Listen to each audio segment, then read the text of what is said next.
there needs to be more oversight regulations to deal with cyber violence. Cubino Duro, CBC News, Montreal. In Syria,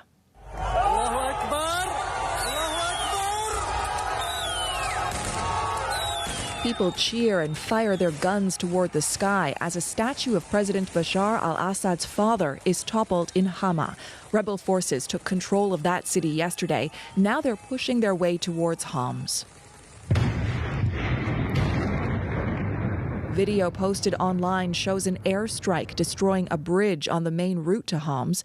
A Syrian army officer told Reuters Russia carried out the bombing to prevent the rebels from using the highway. Even so, Syria's war monitor says the rebels are just 5 kilometers away from Homs. South Korea's embattled President Yoon Suk-yeol has aborted a planned visit to Parliament. Lawmakers awaiting Yoon's arrival hold a protest inside the building, chanting, "Arrest the criminal." There were reports that Yoon was coming to apologize for his ill-fated attempt to impose martial law. That move plunged South Korea into political turmoil, and tomorrow there will be a vote on whether to impeach Yoon. Jan Kamensain Brumby has more from Seoul. Speaking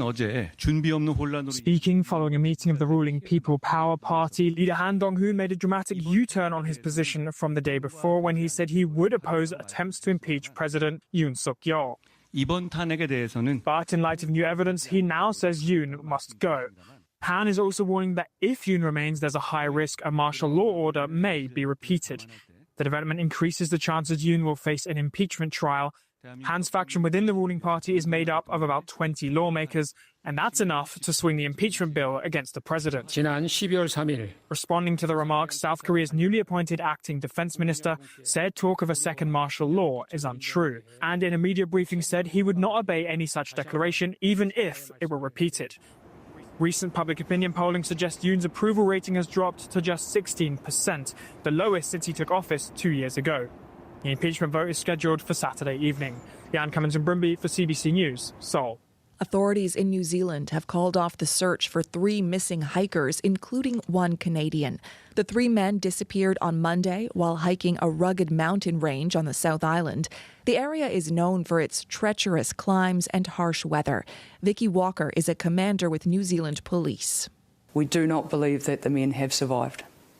We believe they have taken a fall. This is certainly not the news we wanted to share today.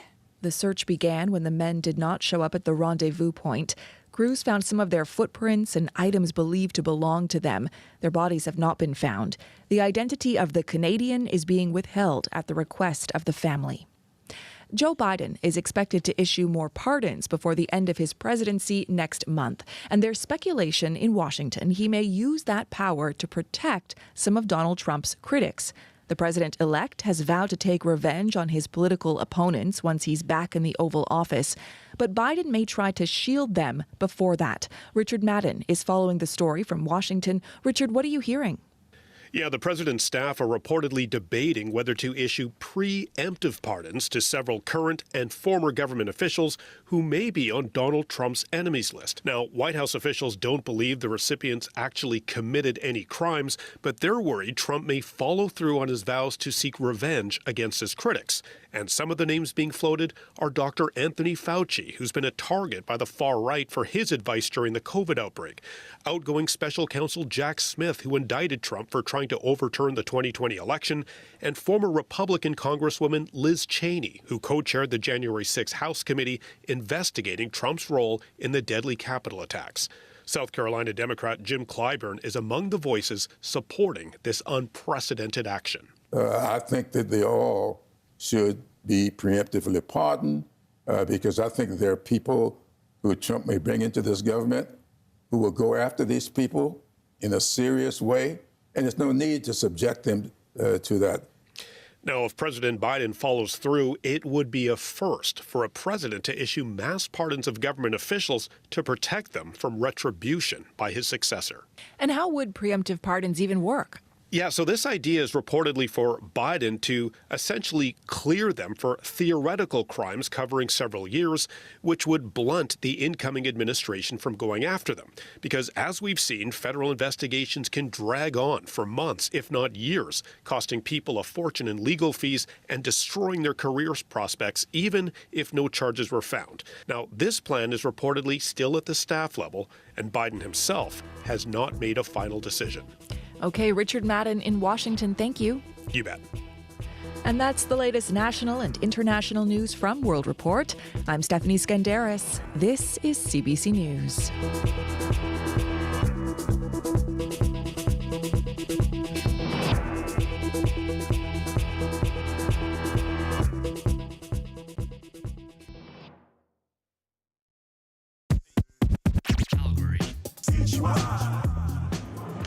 Good morning to you, and welcome to the Calgary Eyeopener. I'm Lauren McGinnis. It's Friday, December 6th. We're on location at Fratello Coffee Roasters. We're making the season kind.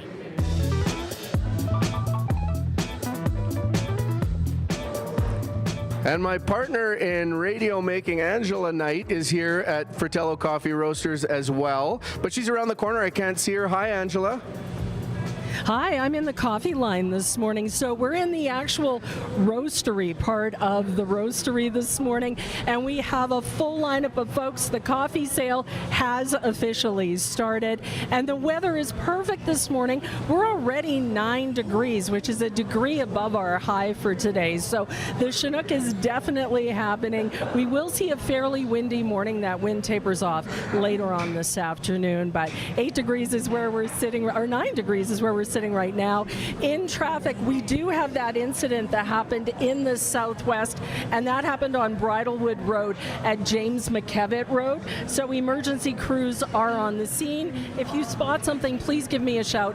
The number is 403-521-1010. Now, Jocelyn Kozak is with us in spirit, but she's in the studio this morning with a look at news headlines. Hi, Jocelyn. Good morning. A Canadian magazine that focuses on municipal affairs has named Jyoti Gondek as Canada's Mayor of the Year. This award comes as polls have shown Calgary's mayor is struggling with her approval ratings. Former Alberta Justice Minister Jonathan Dennis has been reprimanded and ordered to pay a $5,000 fine for 2 instances of professional misconduct. And the Red Deer Food Bank has set up a hydroponic garden and has started growing its own fresh vegetables. We'll tell you more at 6:30. Thank you very much, Jocelyn. And Angela is standing by with Russ Prefontaine. Hi, Angela. Hey, we are here at Fratello Coffee Roasters this morning. Russ is with me. We're here. The address is 4021 9th Street in the Southeast. We're kicking off our Make the Season Kind in support of the Calgary Food Bank, and we always kick it off with a coffee sale. And this morning, we're here at the roastery, so we're selling, of course, our Grounds for Giving coffee. Russ, would you mind showing the bag? So this is the bag of beans that you will be getting, along with our special edition mug. So this is a gorgeous mug. Again, it's limited edition. It's the gray mug with the beautiful sunshiny, sunrise yellow is what I'm calling it, interior. And on the outside, we've got the city of Calgary surrounded by a heart, and that heart is wearing headphones. Yes, indeed. And you can see that it's the heartbeat of the city with the snowflakes. And it's a great little mug. We've been drinking out of it all week, and it holds quite a bit of the Grounds for Giving. It is a good 16-ouncer. So we do a lot of different things throughout the course of the next couple of weeks to raise money for the Calgary Food Bank. But of course, this is one of our major ones, the coffee sale, and it's $20. I don't know if I mentioned that. $20 for the bag of beans and the mug. All the money goes to the Calgary Food Bank, and we could not do it without Russ Prefontaine and the folks here at Fratello Coffee Roasters. Good morning, Russ. Good morning, Angela. Good to see you again. Good to see you. Thank you for being my Vanna this morning and doing the displays with me. I can't believe it. 13 years, Russ. This will be our 13th year. 13 is a big year. I love it. Every year it gets smoother, it seems, and more organized and busier. This lineup was huge this morning. And that's rare because for us, usually it gets more disorganized as the years go on. But it is one of our favorite things to do. Now, we were showing the bag of beans. Tell us about those beans inside. This year we got this coffee from Colombia. We sourced it from an area, a little micro-region called Bolivar. And that community is in the Antioquia region of Colombia, which just neighbors the Amazon rainforest. Beautiful, beautiful area. But it is naturally sweet, it's citrusy, there's notes of honey and caramel. It is absolutely beautiful. It's a direct trade relationship we have, and we're excited to use it this year. And is that what we're sampling out in the lobby this morning? Yes, that's what we're brewing for everybody out front. I'm really caffeinated. I'm loving it. Now, speaking of caffeination, you have been caffeinating Calgarians for 50 years almost. This is a really big anniversary. We talk about 13 being a big number. 50 is a big number. Fratello is 50 years old this year. Second generation, 50 years old, and I still feel like we got a lot to learn and still having fun. So how good is that, to be in a business for this long in this city and still enjoying what we're doing, still getting support like this from our community? It's very encouraging for our family. And it is a family business. That's the other thing, to see a family business survive for 50 years. The one question I get from people all the time is, so the name of the business is Fratello, but you're not Fratello, you're Prefontaine. Where does the name come from? Fratello is Italian for brother. So it's my brother and I who own and run the company. We're partners, and the name means a lot to us because it's true, right? Fratello is family, brother. And your dad started the whole shebang 50 years ago. Now, that was when we didn't have coffee culture. It was probably just instant coffee. How did he get this whole thing up and running? Yeah, in 1974, when they first started, both my parents, Cam and Barb, it was instant coffee. It was powder-based products like that they were selling and promoting. Not until 1985 did he actually start roasting coffee and sourcing coffee, and that was really early in the specialty coffee ages. Actually, I don't even think specialty coffee was a thing back then. It was brand new. So he was an early pioneer in Canada, certainly in Calgary, and it's been growing the culture here in Calgary now with many, many different coffee roasters, but it's fun to be the start of that movement. Is he often surprised when he thinks about where he started and where you and Chris have brought the business now? Always, yeah. He's always so surprised to see what we've accomplished together. And it was his upbringing, right? It was watching my parents, entrepreneurs. It's been ingrained in us, the work ethic to keep going and keep growing this business like we have. That work ethic, and again, like I say, the support from Calgarians who have allowed us to continue this for 50 years is a true blessing. And, you know, for over those 50 years, I know giving back to the community has always been a big part. You did this, obviously, for the Calgary Food Bank, but this isn't the only way that you contribute. No, we contribute a lot of ways. This is obviously the most publicized event we do, but all through the year we give back to different charities and communities. We're really focused on the Calgary community specifically, in terms of shelters and food shelters and homeless shelters, and trying to get back everywhere we can. Well, we're so thankful that you always give back through this campaign. Thank you, Russ. The coffee once again this year is absolutely delicious. It's our pleasure, and thank you for including us. It's based around your activity and your love for it, so thank you for continuing this yourself and doing what you do. Can't do it without you. That is Russ Prefontaine. He is the president and co-owner, along with his brother Chris, of Fratello Coffee Roasters, which is where we are this morning, 4021 9th Street in the Southeast. The coffee sales are going strong. We've got Carolyn and Lorraine from the CBC Do crew. They're volunteering this morning, and they are selling coffee fast and furiously, along with the great volunteers from the Calgary Food Bank.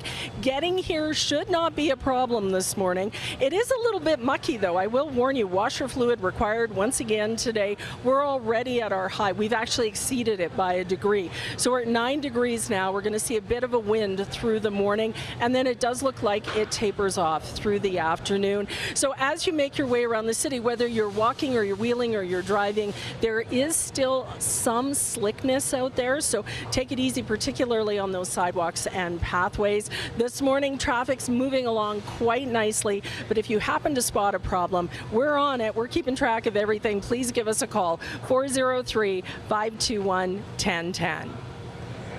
Thank you very much, Angela. We're 19 minutes after 6. We're having a grand time. I'm under the spotlights, and we're broadcasting this live on our YouTube channel, CBC Alberta, as well as CBC Gem. So tune in on the visual mediums if you wish. We're happy to have you with us on the radio, and of course, we're happy to have all these people with us at Fratello Coffee Roasters, 4021 9th Street in the Southeast.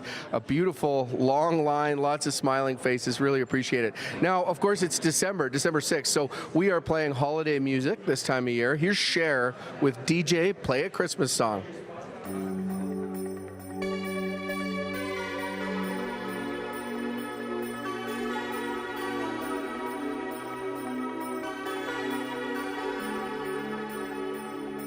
No one on the streets and the city is quiet. I should be asleep by the heat of the fire, but I'm on my way out. I'm gonna stay out. I can feel the pulse as I walk in the door. Take me through the crowd to the middle of the floor. The red and the green lights are hitting me just right. Nothing more, nothing less. I got one request. DJ, play a Christmas song.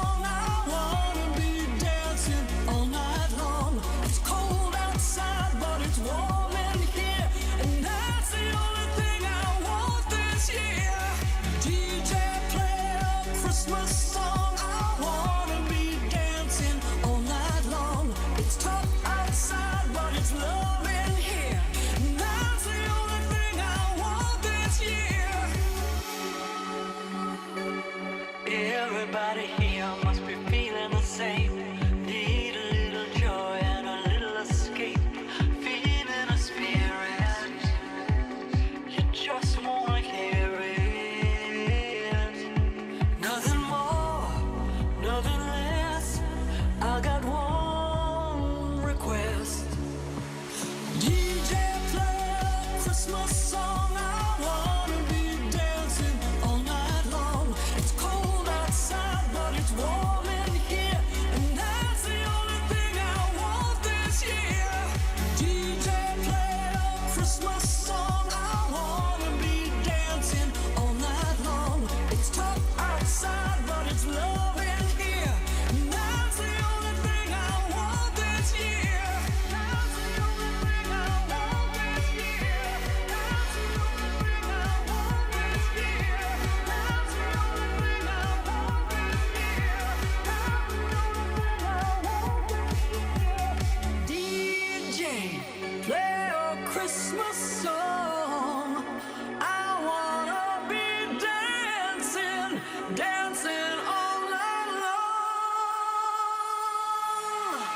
DJ, play a Christmas song. I wanna be dancing all night long. It's cold outside, but it's warm in here, and that's the only thing I want this year. DJ, play a Christmas song. I wanna be dancing all night long. It's tough outside, but it's love in here, and that's the only thing I want this year. That's the only thing I want this year. That's the only thing I want this year. That's the only thing I want this year. That's the only thing I want this year. Let's share with DJ Play a Christmas Song. If there's a Christmas song you love and you want to hear it on the air, let us know what it is. You can send your suggestion to eyeopener@cbc.ca. We will keep playing them dark and early here through the Christmas season. Now, we are live at Fratello Coffee Roasters. It's the launch of our Make the Season Kind again. We're selling beans, we're selling cups. We've got a great audience here. Lots of familiar faces, like an annual get back together. A couple of people have said, boy, oh boy, a year flies by, and that could not be more true. Anyway, it's Yeah, great energy here. If you can come join us, you'd be so welcome. We're at 4021 9th Street Southeast. If you're joining us on the radio, we sure appreciate you. And of course, we're going out live as well on our CBC Alberta YouTube channel and on CBC Gem.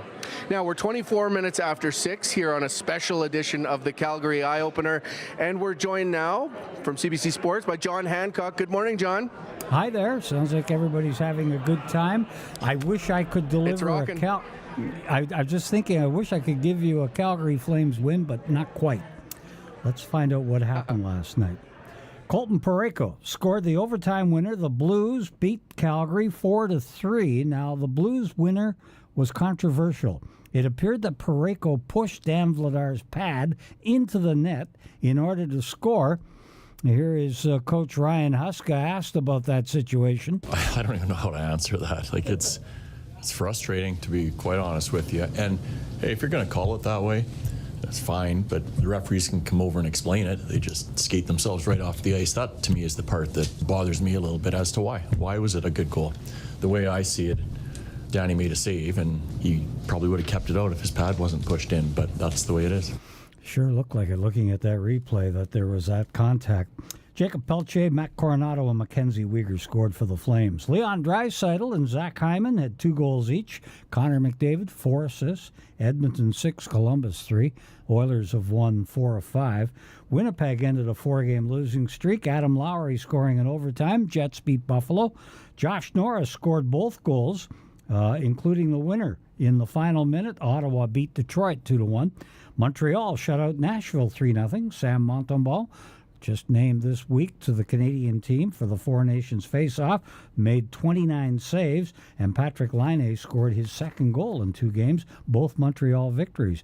Braden Point had 4 assists. Tampa all over San Jose 8-1. Sam Reinhart scored the game winner with 2 minutes left. Florida beat Philadelphia. Carolina over Colorado, ending Carolina's 3-game losing streak, and Seattle beat the Islanders. Tonight, 6 games, including Columbus at Vancouver and Washington at Toronto. There's women's hockey tonight. The Ottawa Charge will host Montreal Victoire in the PWHL. Montreal still winless after 2 games. Calgary Wranglers are home tonight. If you want to catch the AHL, they host Tucson at the Saddle Dome.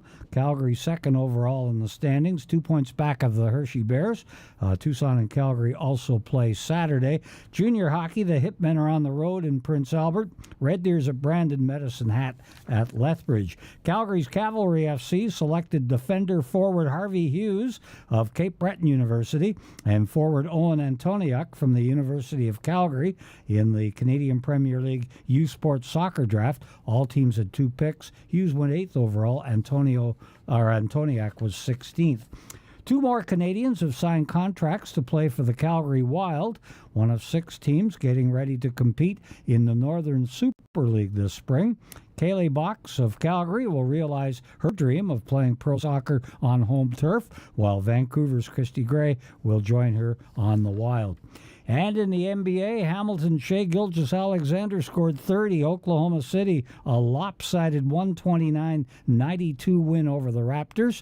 Gilgeous-Alexander playing in his, well, not his hometown, but he's sure close in Hamilton. Had lots of friends and family there. Playing in front of people that are from where I'm from, grew up the way I grew up, seeing the same things I've seen.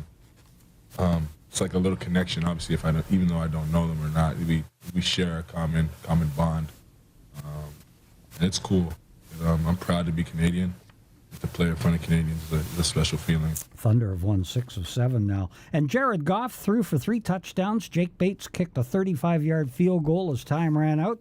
And the Detroit Lions clinched the playoff spot with a 34-31 win over Green Bay. The Lions are an NFL best 12-1. We'll have a look at lacrosse, where the Calgary Roughnecks get their season started on the road on Saturday. And we'll also look at the Canadian senior curling as well. We'll save that for next hour. Back to you guys. Very good. Thank you very much, John. We're 28 minutes after 6. We're at the Fratello Coffee Roasters in the southeast. I'm situated in the cafe, holding it down. Angela is just perpetually walking around, hanging out with people. She's over where they're roasting coffee, and at the front, towards the front of the coffee and mug sale lineup. How are you doing, Angela? Oh, it's great, Lauren. The lineup is still here, but we have lots of coffee this morning. And again, we're at 4021 9th Street Southeast, and we're here at Fratello Coffee Roasters. Michael just made it through the coffee line. You've picked up your 4 bags of coffee, and we were talking, is this number 6 for you? Yeah, this is the 6th time I've come here, but got 4 bags each time, so that's a lot of coffee and a lot of mugs. Well, thank you for supporting the Calgary Food Bank, and you told me this is the first year that you've actually gone and volunteered at the food bank. In fact, yes, this is a lot of first times for me, actually, because I volunteered for the food bank, I volunteered for the blood donation, I've also volunteered, this coming month is going to be at the Salvation Army Toys drop, I can't remember the name, but The toy drive. The toy drive, yeah, so there's lots of firsts for me. You also mentioned you were at the drop-in center too, so you have been a busy guy. Yeah, I don't know why. It's just spontaneous this year. I just felt like volunteering. Well, I know all of those organizations can definitely use the help. Michael, thanks for coming by this morning. Yeah, thank you for having these things. These are definitely good stocking stuffers and wonderful gifts. Thank you so much. So that's Michael. He just picked up his coffee. This morning in traffic, one incident, southbound Deerfoot Trail at McKnight Boulevard in the northeast. That's going to cause delays. We're at our high. We're 9 degrees at 6:30. This is CBC News. Good morning, I'm Jocelyn Kozak. A niche magazine in Ontario has named Jyoti Gondek as Canada's Mayor of the Year. Municipal World magazine has been published monthly since 1891, and this is the first time it's handed out a Mayor of the Year title.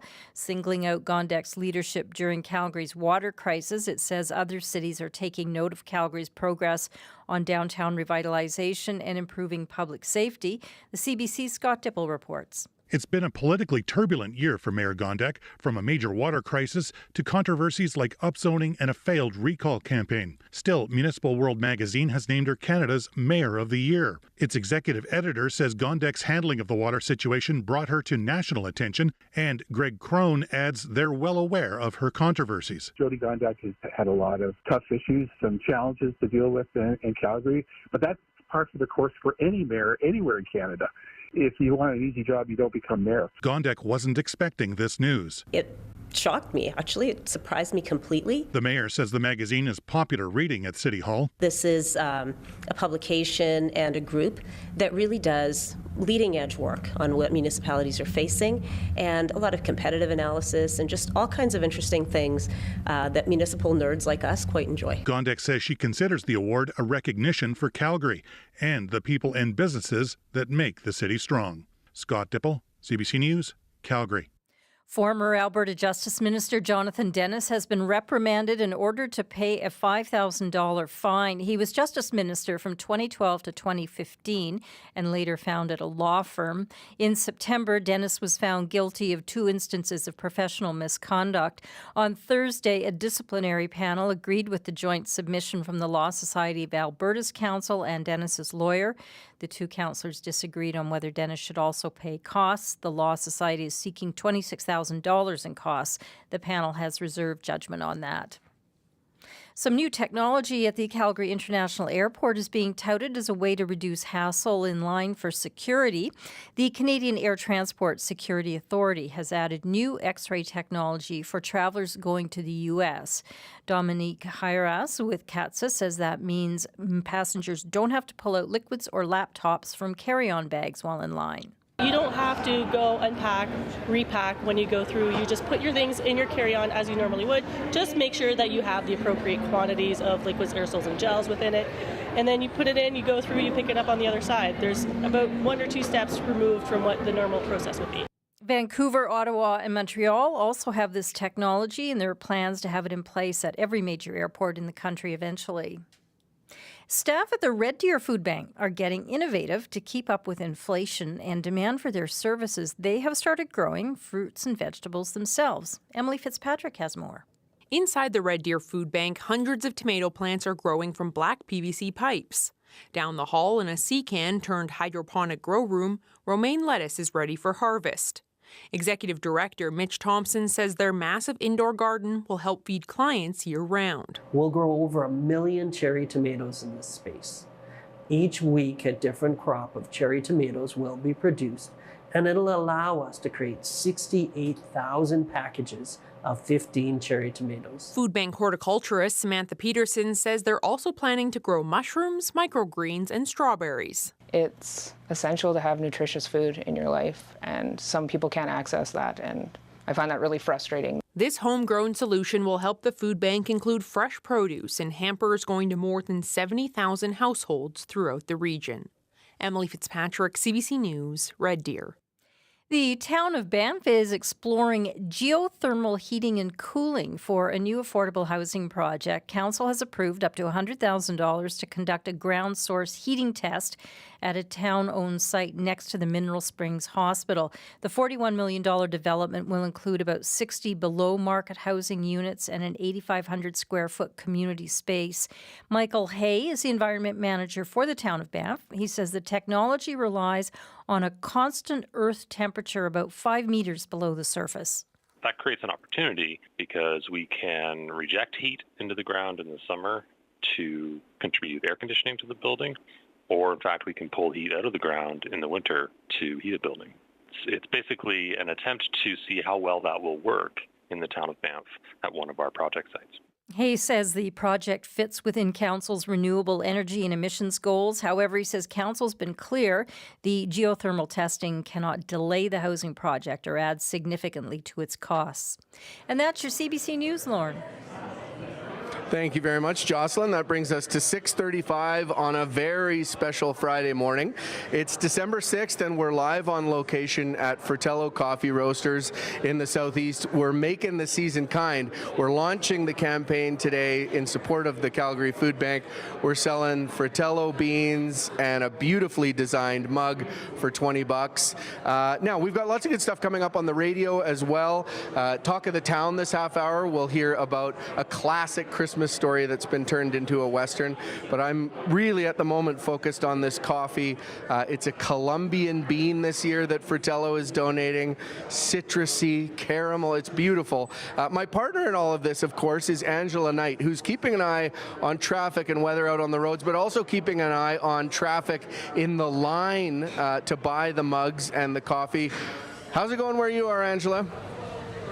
The lineup is lined up this morning, Lauren, and the coffee and the mugs are flying out the door. I just got the update. We have 140 bags left. So a reminder, you can only purchase 4 bags. We have a limit to how many you can purchase. It's $20 for the bag of beans and the mug, and of course all the money goes to the food bank. So the traffic in here, it's lined up, but for a good cause. We're seeing a bit of a lineup in the northeast this morning. Southbound on Deerfoot, there's a collision that's happened right around McKnight Boulevard. I'm not sure what lane it's in, but it is starting to cause some delay. Now, our saving grace this morning is it's Friday morning and the volume's a little bit lighter, so that will help us out a bit. And then the other incident we have is still in the southwest, and that one's on Bridlewood Road at James McKevitt Road in the southwest. Emergency crews are still there. If you spot a traffic problem, please let me know. The number is 403-521-1010, and today it looks like, well, we're warm. We're already 9 degrees at the airport. Temperatures are ranging a little bit across the city, but everybody was above 0, so kind of that 0 to +9, and our high today was only supposed to be 8 degrees, so we've exceeded it already, and it looks like the weekend is going to be a little bit of a roller coaster ride, but still looking pretty good overall, Lauren. Thank you very much, Angela. Yeah, every time the door blows open for another person to pop in here to the Fratello Coffee Roastery, I expect a blast of cold air, and it's this sort of tropical breeze. Now, we are at 6:38, and it's time for Talk of the Town. This week, we're celebrating the holidays in the heart of cowboy country. A special production of a Christmas classic with a Western twist is being featured all month long at the Twin Cities Saloon in Longview. The play, A Sundance Carol, is put on by the Erratic Players Society. Katie Fornell is the director, and Logan Coots plays the lead role of the Sundance Kid. Good morning to you both. Good morning. Good morning. How are you? I'm doing great. I mean, I'm pumped. I'm jacked on coffee. I'm jacked on good energy here. Katie, I want to start with you. Why did you decide to turn the Christmas Carol into a Western? Yeah, we were actually just talking about this last night as we wrapped the show up.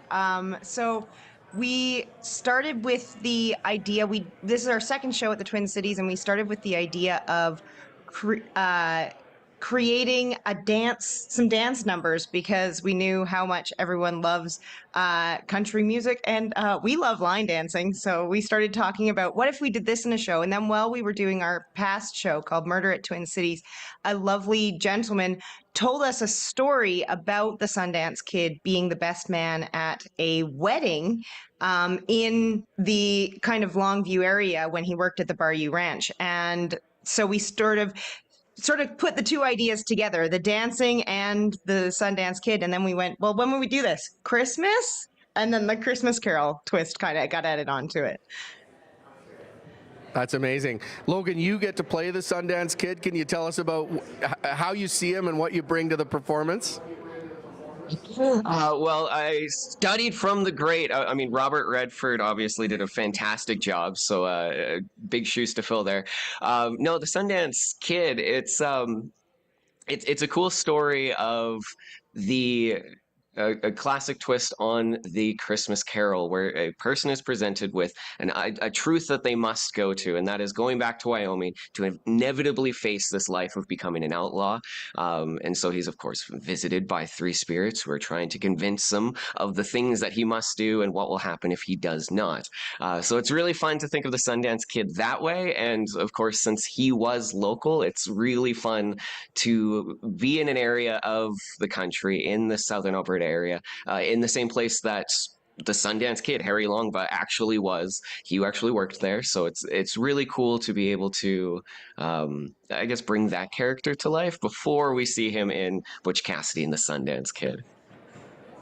Yeah, no, I love the way you're stitching this together and the significance of where you are, for sure. Katie, what's the audience experience of this, and are they involved? Do they play a role? Yeah, well, they play a role in that they're kind of the reception for the wedding that is taking place, but they can participate as much as they want to. It's kind of the role of the audience. The show happens 360 degrees all around everybody, because we are in a bar. It is a saloon, and it doesn't really have a stage. It's not a typical theater. And so the way we've adapted to that is actors could be standing anywhere in the space at any time, and they'll come up, they'll make eye contact with the audience. It's a much more intimate setting where we only have 44 people that can watch the show at any one given time. And yeah, we're right in with them. They kind of are welcomed to be part of the show in the way that they're people that Harry Longbaugh can see, and he is talking to them while he's carrying on his own show around them. Logan, what's it like for you to perform at the iconic Twin Cities Saloon, kind of in and among the audience, as we're hearing here? I mean, there's legends that have performed there in the music scene. Obviously, Ian Tyson, very close to his chest. Paul Brandt has performed there. So there's giants of the industry and country music world. And of course, the owner of the Chris City, shout out to Chris Goss there, welcomed us into the bar, into the saloon, to do a theater show. And so it is a very special location with a crazy cool past, some ghosts, of course. It's a haunted hotel. So it is really cool. It's a one-of-a-kind venue and a one-of-a-kind show. It's something you have to see this Christmas season. Okay, so I got to ask you, Logan, does this outlaw cowboy kind of come around to the true meaning of Christmas? He comes to the true meaning of destiny, whether he believes it or not. It's a Christmas Carol, so I think you know how that story will go, but you'll have to come see it to join us along the ride and see the decisions on why he came around to it. And as with Christmas, there's a lot of happy, a little bit of sad, and some emotion and family behind it all. Okay, well, I'm chewing on what you said about destiny. Katie, if people are interested in getting after this, how can they check it out? Yeah, so if they Google Erratic Players or a Sundance Carol Longview, we will come right up. But we have tickets available on Show Pass for a Sundance Carol. It's Erratic Players presents a Sundance Carol on Show Pass. Your ticket includes a 3-course steak dinner. We also have chicken and pasta, but it's Longview. The steak is what you're after. And then also it includes your ticket for the show that happens all around you, as well as dessert during intermission. This sounds so good. How was opening weekend? That's fantastic. The crowds are awesome, and you never know with theater what the show is truly like until you put it in front of an audience. And so far, the audience has been really loving it, especially the audience participation piece. Ooh. Yeah. But it has been an incredible group of people putting on an incredible show in an awesome location in a special part of the world. That's so good. Audience participation is a tease, and so is that steak down in Longview. Thank you both for speaking with us. Really appreciate it. Amazing, of course. Thank you so much. That was Katie Fornell and Logan Coots. They're with the Erratic Players Society. A Sundance Carol is on Wednesday to Sunday until January 4th at the Twin Cities Saloon in Longview. We are at 6:45 here on the Eyeopener. It's, of course, a special morning, Friday, December 6th. We're launching our Make the Season Kind again. We're down at Fratello Coffee Roasters. Capacity crowd here, lots of great energy. Angela Knight is actually around the corner from me. I can't see her. She's over where the coffee's being roasted and where the sales are going down. How are you now, Angela Knight? The smell of the fine roasting beans behind me. It's amazing this morning. So is the energy in the room. Part of it is caffeination, 100%, but everybody's just excited to be here. So thank you to everyone who's come again. We're here until we sell out of coffee. So the numbers are starting to dwindle this morning. I want to let you know we still have a couple of problems in traffic. Southbound on Deerfoot at McKnight Boulevard, there is a collision there, so there are delays southbound on Deerfoot. And then Bridlewood Road at James McKevitt Road in the southwest, there's a collision that's happened there. Emergency crews are on the scene. Now, roads are a little bit wet, even those major routes. There's that spray that flips up, so make sure you've got lots of washer fluid and take it easy on the sidewalks and the pathways. A little bit slick this morning, and it's going to be messy through the day. We see temperature hovering right around where we are, 9 degrees, with a bit of a brisk wind through the morning as well.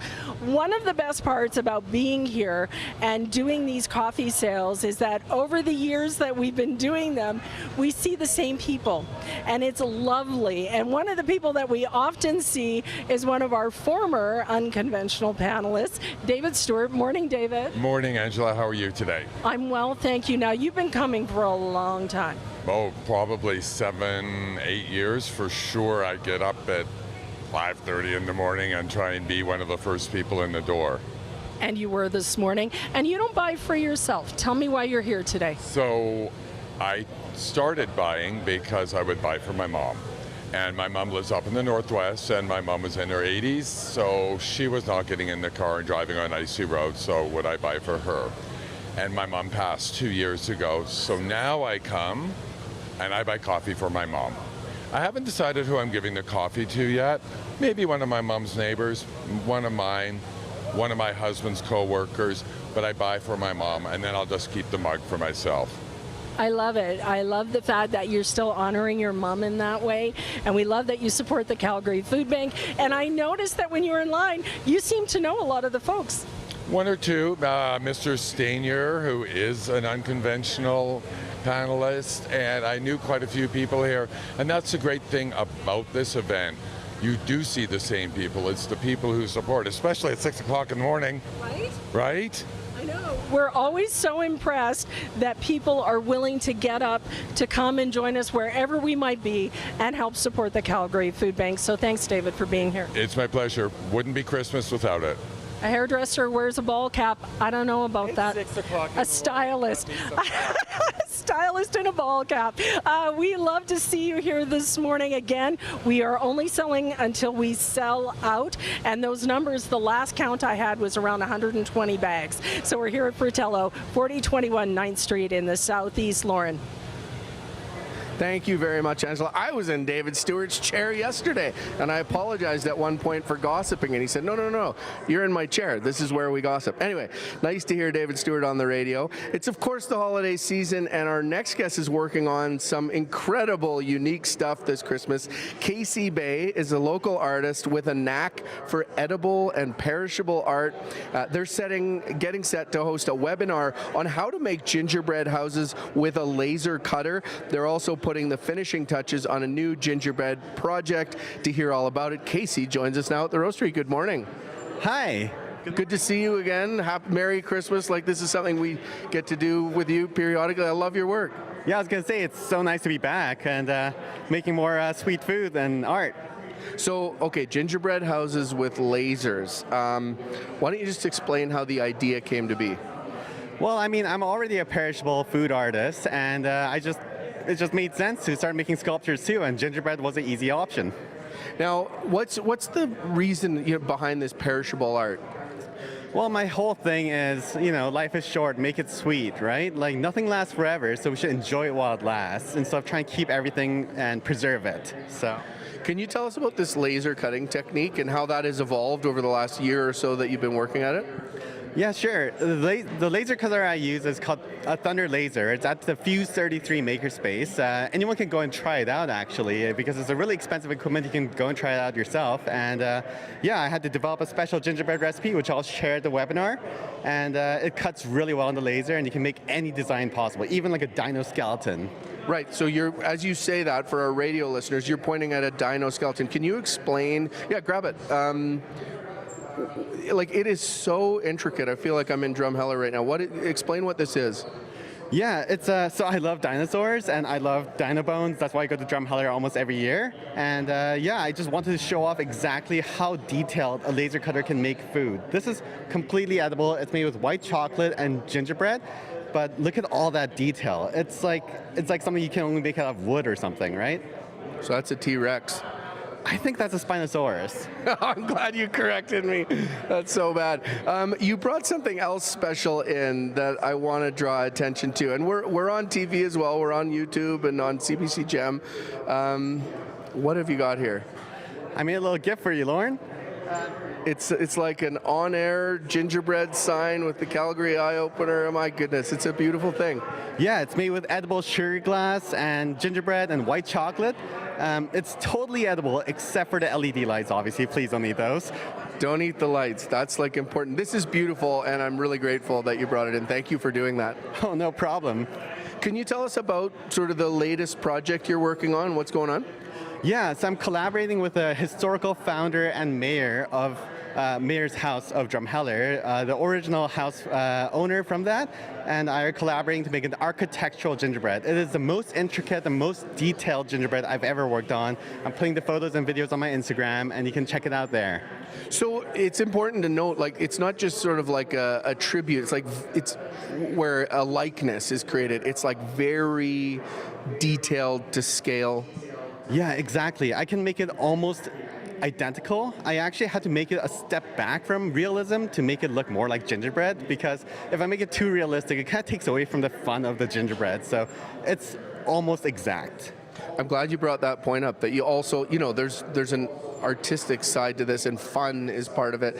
Can you tell us about this webinar that you're hosting? Yeah, of course. So collaborating with Thunder Laser and Fuse 33 Makerspace of Calgary, I'm making a webinar where you can learn all about what is possible on the laser, or the limitless abilities of what you can make on a laser.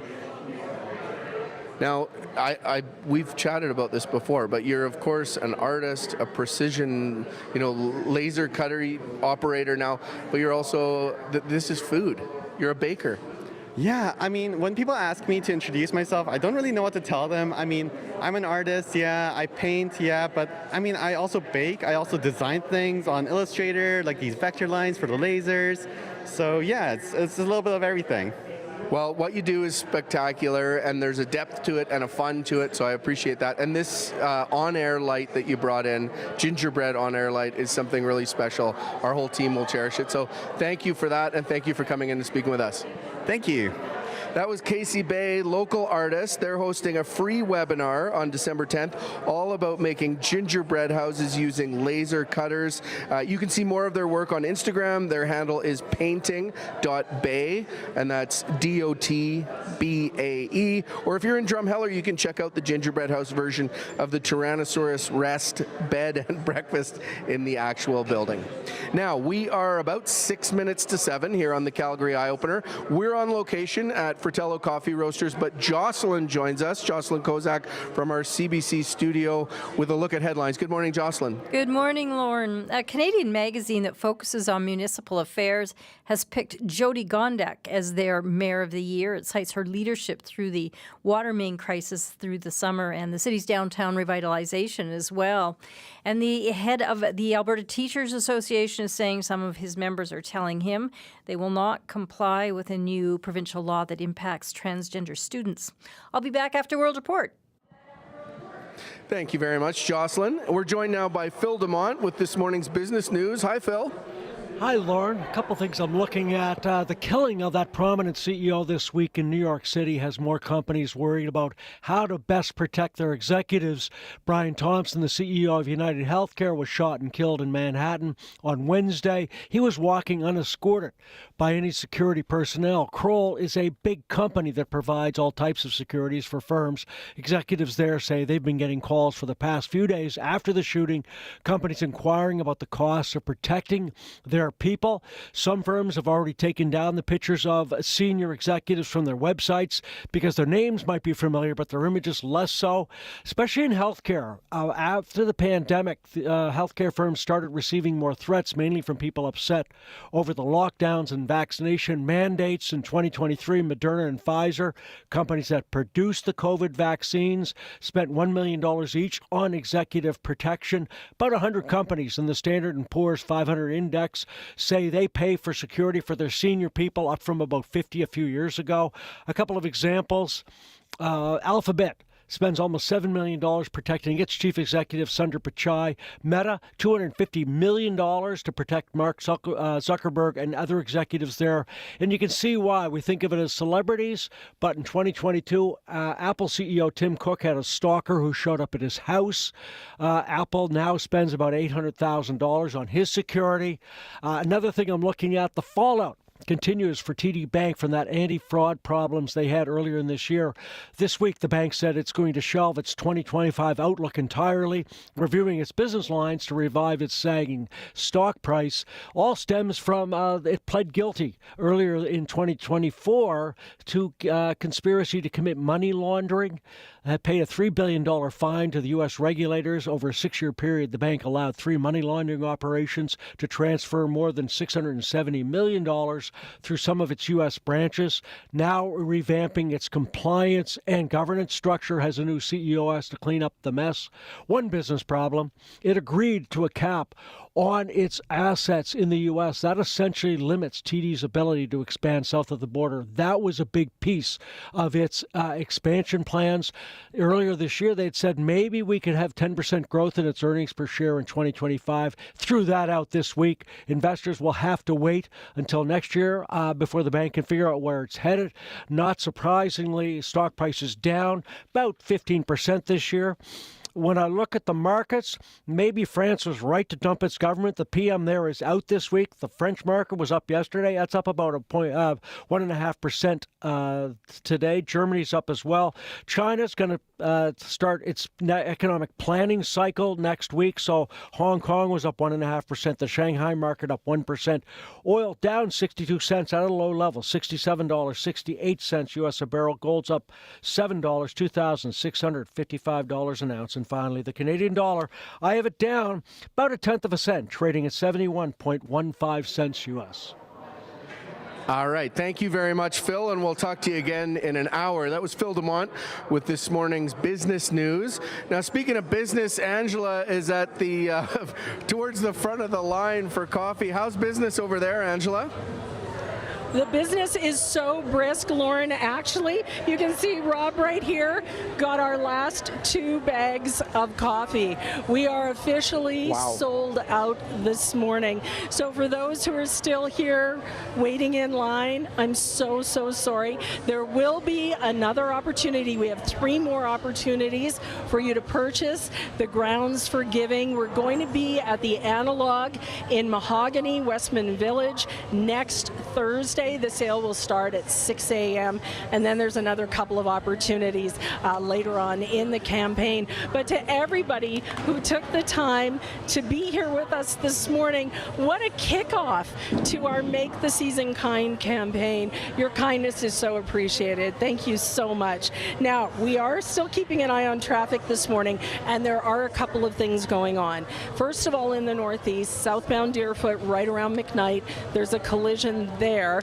It appears to still be there, and traffic is stacked up, so just heads up if that's part of your commute this morning. And then in the southwest, Bridlewood Road at James McKevitt Road, emergency crews are still clearing a collision there, and I'll be back after 7 o'clock with an update. Thank you very much, Angela. Yeah, we are just about up to 7 o'clock and time for World Report. We will get to that. Afterwards, Calgary City Council has voted against a new housing development at Glenmore Landing. We will reconnect with the city councillor for that ward who supported the development. Councillor Courtney Penner will be our guest at 10 after 7. As well, we've got something special to kick off our Make the Season Kind campaign, our first donor. That's all coming up here on the Eye Opener, live from Fratello Coffee Roasters in the Southeast.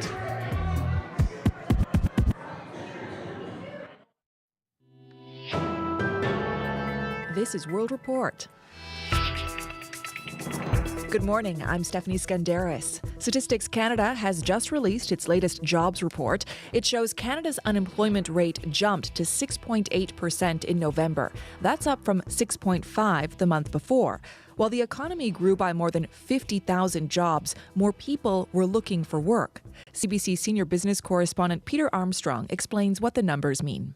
The unemployment rate tells the whole story here. Outside of COVID, this is the highest unemployment rate we've seen in nearly 8 years. If you go back to April of 2023, the rate is up 1.7 percentage points in that period alone. So these statistics simply wash out what would have otherwise been a pretty good set of gains. 51,000 jobs, mostly full-time, across a broad swath of categories. Total hours worked were up. Wages climbed as well, though wage gains are slowing, which is something experts wanted to see as inflation has cooled as well. But overall, this paints the picture of an economy that's struggling and one that probably needs a boost to get out of the ditch. The Bank of Canada was waiting for these numbers to decide what it will do about interest rates. It meets again next week. And the question going into that was whether the Bank of Canada would cut rates by 25 basis points or 50. A lot of people will be looking at that unemployment rate today with a sense of where the Bank of Canada will be focused next week. Peter Armstrong, CBC News, Toronto. Today is the National Day of Remembrance and Action on Violence Against Women. It's in honor of the victims of the Montreal Polytechnique massacre. It was 35 years ago today when 14 women were murdered in a targeted attack. Now there is growing concern about the surge in a different kind of gender-based violence taking place online. Kubina Oduro reports. Her predator targeted girls, young girls, minors, and he's not the only one in the world. He was just one of the few that got caught and charged. Carol Todd speaks from BC as an advocate for the prevention of cyber violence. Her daughter Amanda was targeted and exploited online by a stranger. Amanda was 15, and it was October 10th of 2012 that she died by suicide. The issue of cyber violence is on the rise according to the Fédération des Femmes du Québec. It says women account for up to 80% of criminal online harassment victims in Canada. Project coordinator Marina Mathieu says doxing is a common tactic. Which means using your confidential information to call you or contact you directly, for example, to tell you, I know your address, I know where you are. The organization is sparking the conversation now, 35 years after a gunman targeted women on the campus of Montreal's Polytechnique, leaving 14 dead and 10 injured. Men have a hard time dealing with their hard feelings. They try to use aggressiveness to deal with the problem. Psychotherapist Victor Hugo de Souza says some of the online violence comes from social media chats and podcasts that cater to men who feel frustrated. If we want to reduce the aggressiveness in the behavior of a man, he has to understand what he's doing, why he's doing this. De Souza and other experts say there needs to be more oversight regulations to deal with cyber violence. Cubino Duro, CBC News, Montreal. The United Nations says 280,000 people have been displaced by fighting in Syria since last Wednesday. And today, more are on the move, fleeing the city of Homs. The group known as HTS is rapidly advancing there after taking control of Hama yesterday and Aleppo over the weekend. Crystal Gomansing is following developments from London. Celebrations in Hama as a statue of Bashar al-Assad's father is toppled. Islamist forces overwhelmed Assad's military Thursday, seizing the city. Hayat Tahrir al-Sham, also known as HTS, says it now controls two major cities, locations that appear to be leading the Islamist rebels to the capital, Damascus.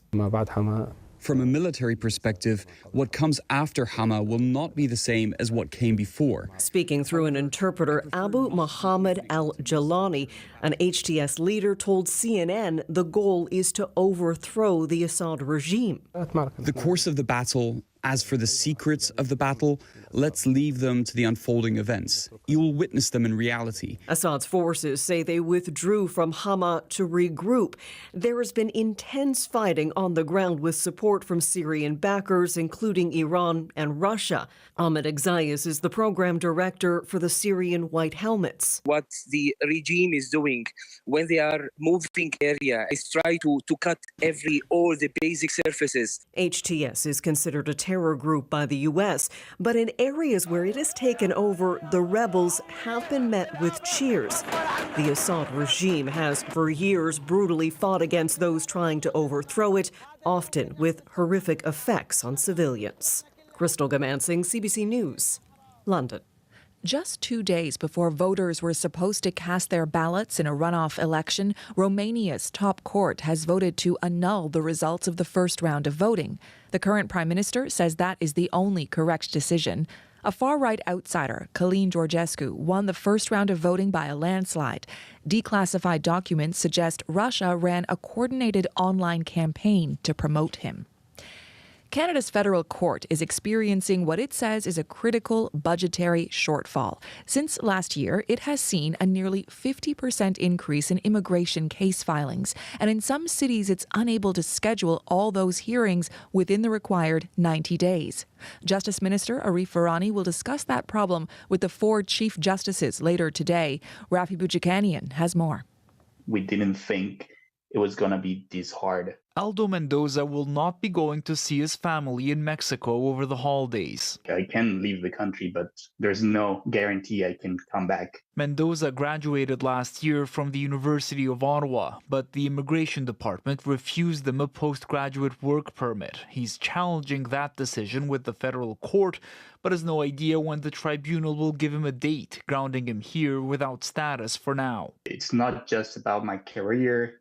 It's also about my mental health, my ability to build a life. Federal court officials say there is a backlog of close to 500 immigration cases in Canada's 3 biggest cities. They're delayed by more than 3 months in Toronto, Vancouver, and Montreal. And the court is on track for a total of 24,000 immigration cases this year, a 44% increase over last year, and quadruple the average number before the COVID-19 pandemic. It's an issue of access. Lisa Middlemiss is an immigration lawyer in Montreal. The government needs to invest in justice for applicants. The court's administration service warns of further cuts and says it needs an extra $35 million a year to overcome its budgetary shortfalls. The Justice Minister's office says it's looking forward to working with the 4 Chief Justices to find sustainable solutions and points out 96% of judicial positions across the country are now filled. Rafi Bujikani on CBC News, Ottawa. Taylor Swift's Eras World Tour has spanned 5 continents, surpassed $1 billion in revenue, and now after more than 150 shows, it all wraps up this weekend with 3 shows in Vancouver. The first is tonight, and as Yvette Brand reports, the city is trying to ease safety concerns. The whole world basically knows about the Eras Tour. Gianna and Olivia Gill have been waiting for this for years. It's like a Super Bowl, basically. This tour has spanned continents and attracts generations. It also brings in big coin. These Kelowna Swifties lined up at 4 a.m. to get merch, driving hours to Vancouver, despite having no tickets to the show. I love Taylor Swift so much. So, yeah, was very excited just to be in Vancouver, too, and feel the energy of everyone. Energy undaunted by news Wednesday of a violent stabbing at a 7-Eleven that ended with police shooting a suspect not far from the stadium. It's devastating. There's a lot of anger, actually. Vancouver Mayor Ken Sim says extra security will keep the area safe for thousands coming. For one person to come to the city and to bring in some $150 million is pretty remarkable. UBC economist Jarrett Vaughn says if Vancouver can successfully host 160,000 Swifties, it will help dispel the city's reputation as being no fun. We don't see things like this. We may never see something like this again. A special data network has been installed around the stadium, and extra Sky trains and BC ferries are scheduled. We're going to try and get tickets by standing outside. We don't have tickets, so. For those who can't afford or couldn't get a ticket, there will be a guaranteed free glitter parade. Yvette Brand, CBC News, Vancouver. And that is the latest national and international news from World Report. I'm Stephanie Skandaris. This is CBC News. I'm going out tonight. Best believe I'm still bejeweled. When I walk in the room, I can still make the whole place shimmer. And when I meet the band, they ask.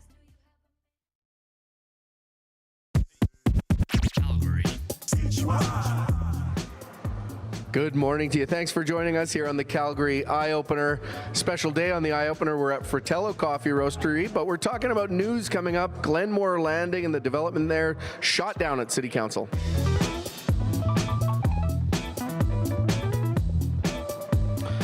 Angela Knight, you'd think we were sitting beside each other hanging out all morning here, but I'm in the cafe. She's over in the roasting area where they were moving coffee like crazy all morning. How are you now, Angela Knight? Well, it's cleared out in here quite a bit because we sold out of the Grounds for Giving coffee and our special edition mugs. But do not fear, we will be selling them once again next week. Stay tuned, we'll let you know where we're going to be. But thanks to everybody who's dropped by this morning. Now, in traffic, we still have that collision in the northeast, southbound on Deerfoot, right around McKnight Boulevard. And it is causing some delays this morning, so heads up. It looks like we're going to say fairly mild through the day. We've already hit our high. We're at 9 degrees right now. Jocelyn Kozak is back in the studio this morning, and she has a look at news headlines. Hi, Jocelyn. Hi, Angela. A magazine that focuses on municipal affairs has named Calgary's Jyoti Gondek as Canada's Mayor of the Year. This award comes as polls have shown the mayor is struggling with her approval ratings here. The Alberta Law Society has fined and reprimanded former Justice Minister Jonathan Dennis for professional misconduct. And plans have been approved for a big industrial park and rail hub east of Calgary. It's expected to be a key factor in attracting more industries to the area. We'll have all the details at 7:30. Thank you very much, Jocelyn. We're just about 12 minutes after 7. Now, the news agenda does not stop just because we're here at our annual coffee sale. Calgary City Council has rejected a contentious development at Glenmore Landing. The plan was to build 6 mixed-use high-rises at 14th Street and 90th Avenue Southwest, which would have added 1,100 new residential units over the coming years. At a public hearing spread over multiple days this week, nearby residents came to speak out against the plan. In the end, the proposal was defeated by a vote of 8-6. Courtney Penner, who represents the ward where the development would have been, was one of the votes in favor of moving ahead with it. She joined us ahead of the hearing earlier this week, and she's back with us now this morning. Good morning to you, Councillor. Good morning. Well, thank you for doing this. What do you make of the outcome of the vote? Well, I think I'm disappointed in my colleagues. That is the response that I shared after the vote. We had an opportunity to attract millions of dollars in public amenity upgrades and infrastructure upgrades, create over 1,000 new homes, to which a percentage of those would have needed to be below market. And we have, I think, sent a signal, to private developers that this is really not a business-friendly place to try to do work. I want to, you can disagree all day, and that's what happens at a place like Calgary City Council. Why are you disappointed? I think I'm disappointed because the arguments that my colleagues used were not factual. So, for example, Councillor Wine has talked about the inability to build near the reservoir, but that's just factually untrue. And our respected, or what should be respected, administrative professionals had no challenges with approving this development near our water source. In fact, some of the upstream water problems are much worse than what this ever would have been. I think of the building of the Southwest Ring Road, and what I'm still dealing with actually as a result and a follow to that, trying to get the province to fix some of the problems with respect to that. I heard them say that we couldn't put that many people on that site. I think I said on Tuesday it was equivalent to a high school, and we move that many people around a high school site with much more constrained infrastructure. So I think it was, and then the not listening to residents, as opposed to understanding all the work that was done to respond to resident concerns, while giving private investment a chance to succeed in our city. I want to bring the community perspectives into this because, a lot of people did come out and came out loud against this at council, concerns about things like density, about traffic. Did any of those issues give you pause? So as those concerns came forward over the application of the 19 months, I worked with both the applicant and administration to address them. So I would say things like there were a lot of concerns about shadowing onto the pathway system and the ecological area to the north. And as such, all the heights on the plan were reduced so that during, those peak times, where there would be pathway use or where those trees needed access to sunlight, so particularly like spring, summer, fall, that there was no shadowing there. Same thing with the community of Haysboro to the east. I said it in my close. One of my kids' best friends, they actually live like very close to that. And I knew that shadowing was a big concern for them. And so if there were to be shadows during those peak times, it was a no-go for me. And so all of those edits and changes got made in response to the community. And the communities now said, well, we just wanted something sensible. Nothing sensible got brought forward from the community. Unfortunately, in the 19 months that we worked on this, the message was always no, stop, preserve. And that's not how we get to good outcomes and good conversations. And so I think, there's responsibility on all parts to understand the compromise that comes with city building. One of your council colleagues, Raj Dhaliwal, was on our afternoon show yesterday. Raj Dhaliwal had voted against this development proposal. One of his concerns is over whether this is an appropriate location for a high-density, transit-oriented development, TOD, considering it's near a bus rapid transit as opposed to an LRT station. What do you make of that concern? So we have been working on city guiding policy and documents as well as a council for the past 3 years. And this not only meets all of the criteria of our existing policies around the MDP, route ahead. As we move forward with the Calgary plan, this also aligns with that. And so I think, that's a lot of where my disappointment with my colleagues lies, is those are other policies and documents, our housing strategy.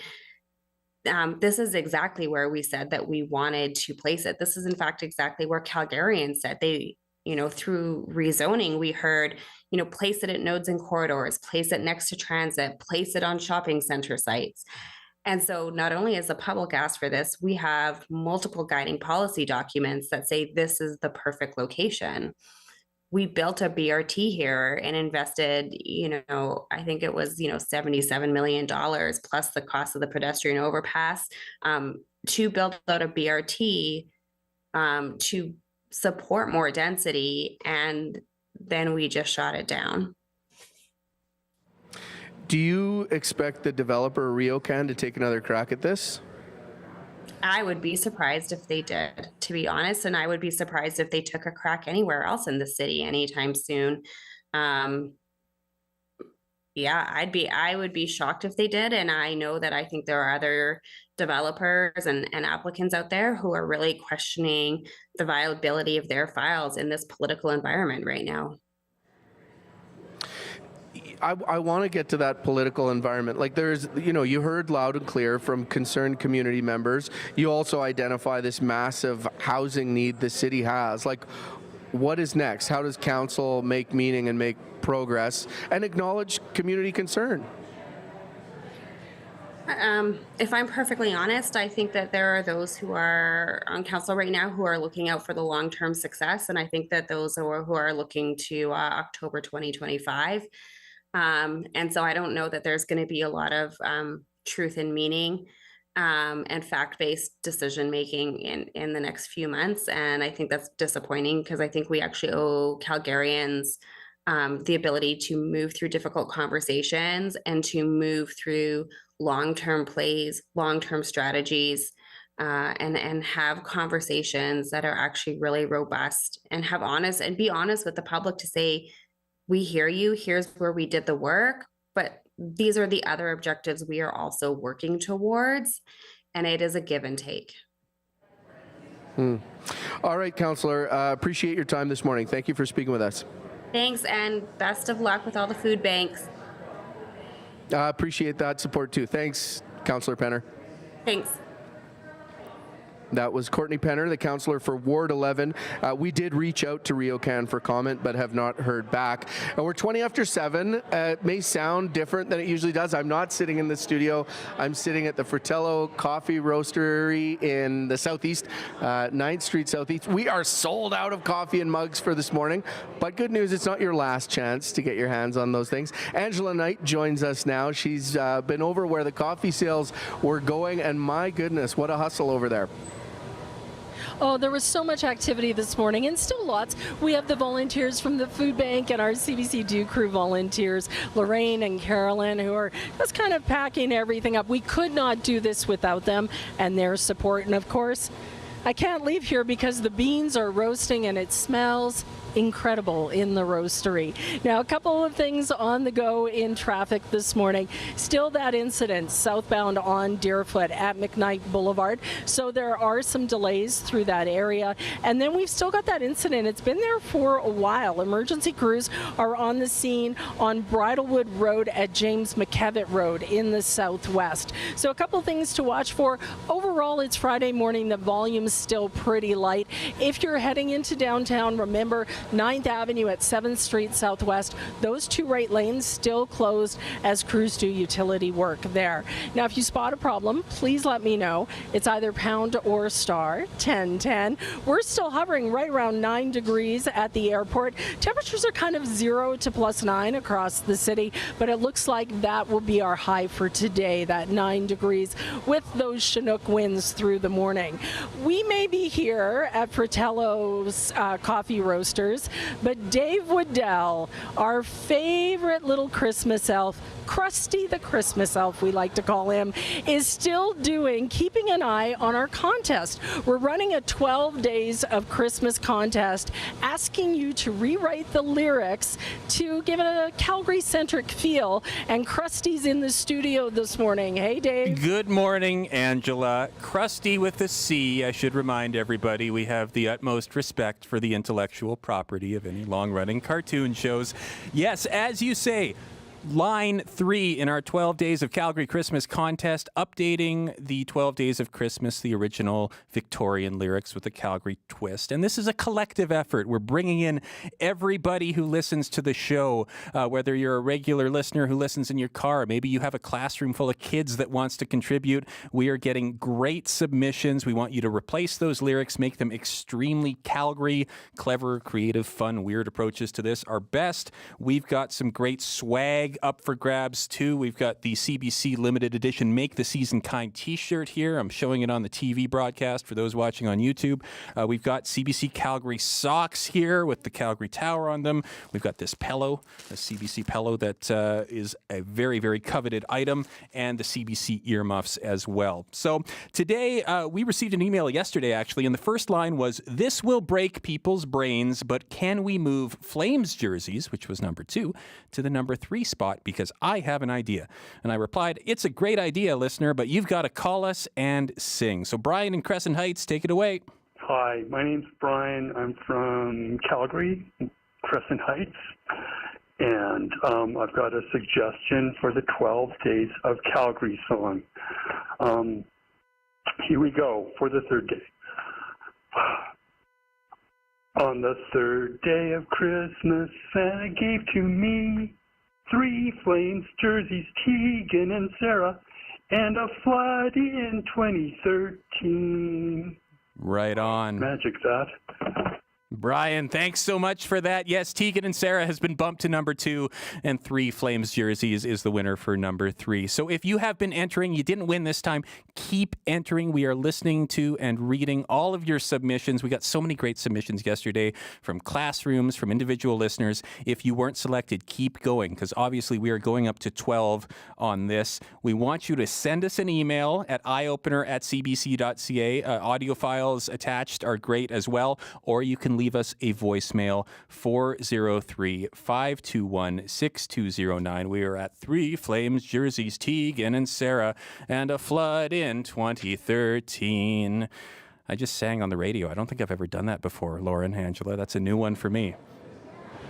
Wow, Krusty the Christmas elf with a voice on him. What a treat to hear that. Thank you very much, and thanks to Brian, who got the submission in yesterday. Again, it's eyeopener@cbc.ca. Send us an audio file, a voice memo. Now, we're 25 minutes after 7. John Hancock with CBC Sports joins us to tell us about a few things, including a contentious goal in the Flames game last night that cost the Flames dearly in the end. Yeah, let's start with that. Colton Parayko just named to Canada's team that'll be competing in February in the face-off series, the Four Nations face-off. Scored the overtime winner, St. Louis 4, Calgary 3. It was a controversial goal. It certainly looked like Parayko pushed Dan Vladar's pad into the net in order to score. And here's what Calgary defenseman Mackenzie Weegar thought of the whole thing. I don't think it's going to affect us because I believe we played a great 5-on-5 game tonight. But I don't know what you guys thought about it, but I don't think the puck goes in unless he pushes the pad. I thought it was pretty clear. That's really all I got to say about that. We move on. We got 3 out of 4 during our little homestand right now. And, you know, our big focus is getting on the road here and getting some wins on the road. Yeah, the Flames pick up a point. They moved into 3rd in the Pacific Division. Leon Draisaitl and Zach Hyman, 2 goals each. Connor McDavid, 4 assists. Edmonton 6, Columbus 3. Oilers have won 4 of 5. Winnipeg beat Buffalo in overtime. Adam Lowry, the winner, ending the Jets' 4-game losing streak. Josh Norris had both goals, including the winner, with 46 seconds remaining. Ottawa beat Detroit 2-1. And Montreal shut out Nashville 3-0. Sam Montembeault, also named to Canada's Four Nations team, stopped 29 shots, and Patrick Laine scored for the 2nd straight game since coming back from injury. Toronto will host Washington tonight, and Columbus at Vancouver in 2 of 6 games. There's women's hockey tonight. Ottawa Charge will host Montreal Victoire in the PWHL. Montreal winless after 2 games. Calgary Wranglers will be home tonight in the AHL at the Saddledome. They host Tucson tonight and Saturday. Calgary heading into the weekend sitting second overall in the standings, 2 points back of Hershey. Hitmen are on the road in Prince Albert. Red Deer also on the road at Brandon, while Lethbridge is home to Medicine Hat. And 2 more Canadians have signed contracts to play for the Calgary Wild, one of the 6 teams preparing to compete in the Northern Super League in soccer this spring. One of them, Kaylee Books, is from Calgary. The other, Vancouver's Christy Gray. NBA, Hamilton, Shea Gilgeous-Alexander, 30 points. Oklahoma City beat the Raptors by 37 points, 129-92. Thunder have won 6 of 7 and lead the Western Conference. Raptors will host Dallas tomorrow. Dallas coming off a win over Washington. And NBA leading Cleveland won again, beat Denver to go to 20-3. Jared Goff threw for 3 touchdowns. Jake Bates kicked a 35-yard field goal as time ran out. And Detroit Lions clinched the playoff spot in the NFL. 34-31, they beat Green Bay. They're an NFL best 12-1. And the Canadian Senior Curling Championships in Moncton are into the playoffs now. Nova Scotia's Teresa Breen and Ontario's Joanne Rizzo, both 7-0 in women's play. Randy Bryden of Saskatchewan is leading the men's at 7-1. James Paul of Alberta 5-3. Atina Ford Johnston, the other Alberta team, at 5-2. And don't forget, too, the Calgary Roughnecks will open their National Lacrosse League season on the road. They're here in Halifax, and we'll let you know how they make out next week.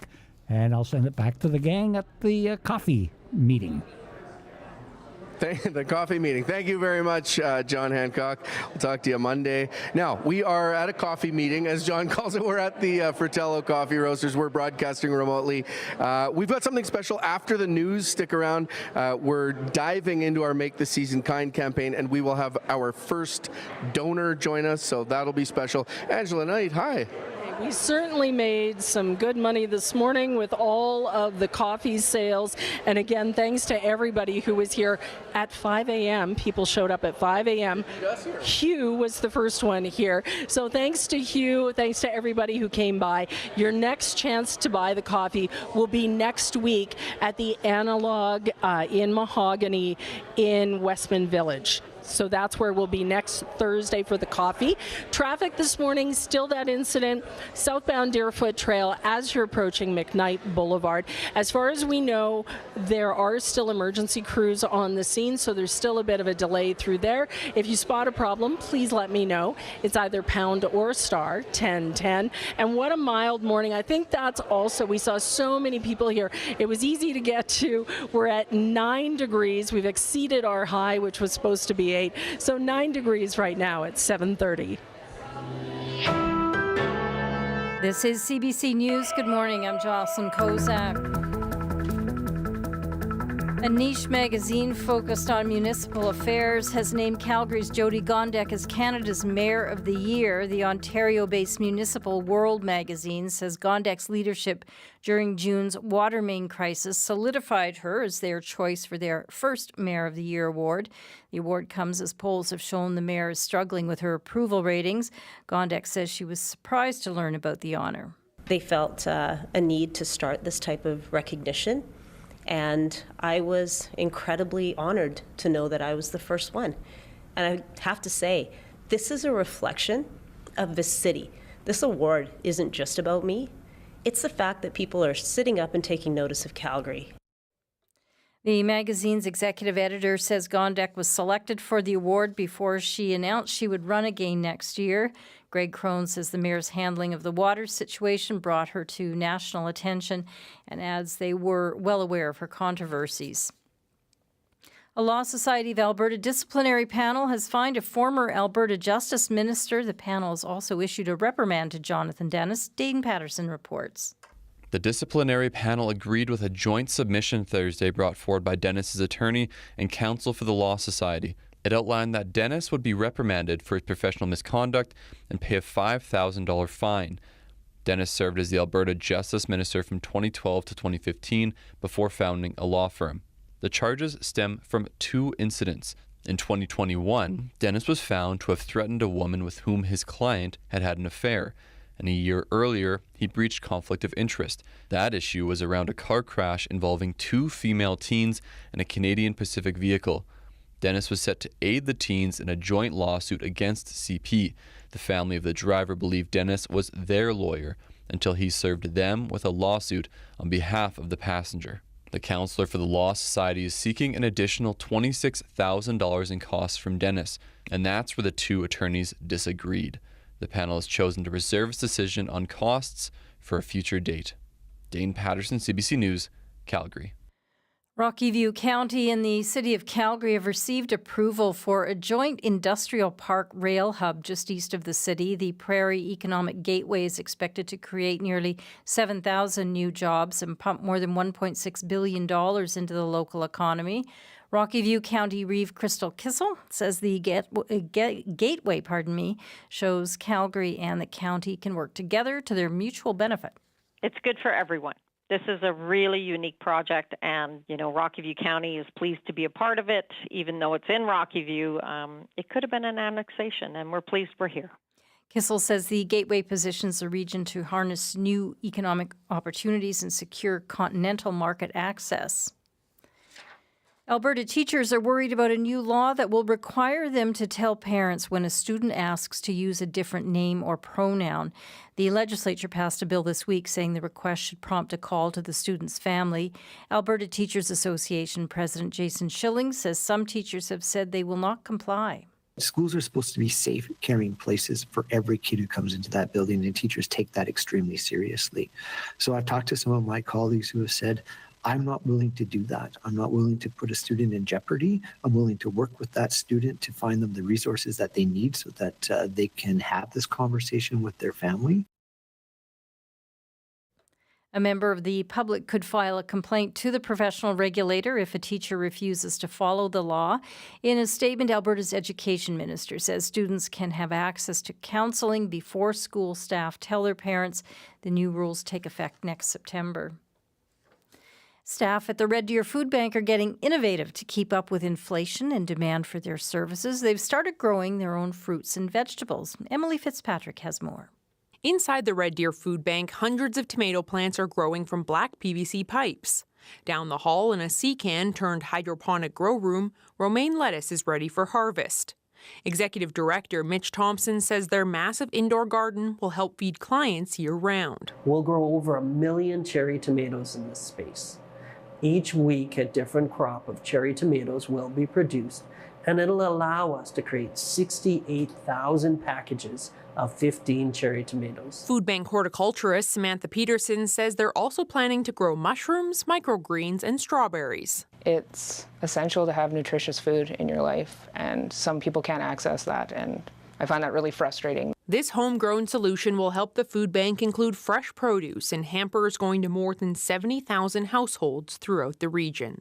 Emily Fitzpatrick, CBC News, Red Deer. And that's your CBC News, Lauren. Thank you very much, Jocelyn. That brings us to 7:35 here on a Friday morning. Way to go, Friday. And it's December 6th, really special edition of the Eye Opener this morning. It's our launch of our Make the Season Kind campaign, and we're down at Fratello Coffee Roasters. It has been a grand morning. We are sold out, but, as we launch this campaign, coming up on the show this half hour, we're going to have our first donation, and I'm excited to have a conversation with a representative from Florence. So that's coming up. First, though, Angela joins us with a look at traffic and weather from here at the Roastery. Good morning, Angela. Good morning. I'm over here micromanaging. We've got Darcy and Joel from Fratello who have been providing everyone with coffee this morning, and we thank them for that. A couple of little good Christmas elves over here. Cheers to you, my friend. Darcy and Joel have been doing this for a long time. Anyways, so we're here at Fratello, and as Lauren was saying, we're sold out of the coffee, but your next chance to buy it will be next week at the Analog in Mahogany in Westman Village. Traffic this morning, still that incident in the northeast, southbound on Deerfoot, right around McKnight Boulevard, and then our other incident in the southwest on James McKevitt Road and Bridlewood Road. That has been cleared out of the way. For the most part, city streets are going to be wet today, a little bit slushy. Those side streets and sidewalks and pathways. And yesterday, I was downtown on the C-Train platform, and the platform, it was just at that right time of the day where the sun had gone down, and they were starting to get really slick. So please take it easy as you make your way around the city, but it does look like we're at 9 degrees this morning at the airport, and that is our high for today. If you see a traffic problem, please let me know. The number to call is 403-521-1010. Thank you very much, Angela. Angela Knight in one of her natural habitats, sitting in front of an espresso machine. We're here at the Fratello Roastery having a wonderful time. Now, a huge part of our Make the Season Kind campaign is the generosity of major donors to the Calgary Food Bank. Here with us to kick off the first donation during the Season of Kindness is Christina Crawford. She's with Floor Canada Limited, and she's sitting beside a really big check, big in size and big in impact, so we appreciate that. Good morning to you, Christina. Good morning. I'm happy to be here. Well, we're happy to have you with us. I have to ask, have you had like 6 cups of coffee yet? I have had 0 cups of coffee this morning. My eyes widened. Okay, so that gives me the chance to offer the disclaimer to our audience that I have had like 6 to 8 cups of coffee, so I'm feeling electric. I probably also have coffee breath. Now, can you tell our listeners a little bit more about Floor? Yeah, for sure. We're an engineering, procurement, and construction company ranging from small projects to mega scale projects. And I would say that our mission as a corporation is to build a better world, and we do that throughout all aspects of our company, including our community relations.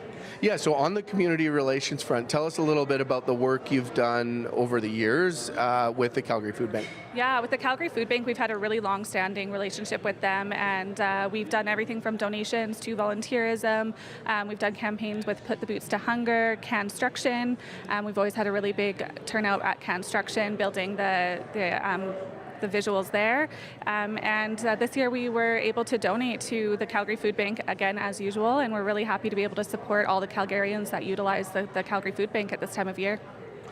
You mentioned that it's core to the operation, both kind of in what you do and in community relations. Like, why is the generosity, having a sort of place in the community really important? We have a really engaged group of employees, to be honest, and everybody there is really passionate about giving back to the community. Fleur is passionate about giving back to the community where we work and where we live, and so we just really utilize that, and we have shifts of volunteers that go down to the Calgary Food Bank. In fact, I was volunteering there when I was 15 with my mom through Fleur, so it's been a really long tradition at Fleur, and it's something that everybody really, really loves. When you were a teenager going there, did your mom work at Fleur? Is that a connection? Yeah, that's right, yeah. So she's worked at Fleur for a long time, and she's volunteered at the food bank multiple times, and she used to bring me. That's so cool. And I do love to hear like what it does to a workplace, what it does to a staff complement to do things together that are important and that are sort of like outside of the core mission, but also fit together really nicely with it. Now, we teased this giant check, and I mean that in a couple of ways. Can you lift that up, and I'll put a mic in front of you. Can you tell us about your contribution this year? Yeah, so this year we're really happy to be able to provide a $30,000 donation to the Calgary Food Bank. We're really happy to be able to work with the food bank to do this. It's a huge amount of generosity, and it really helps us launch the campaign, which is a really meaningful thing for us. What do you say to staff and people who aren't here but who are tuned in and feeling this?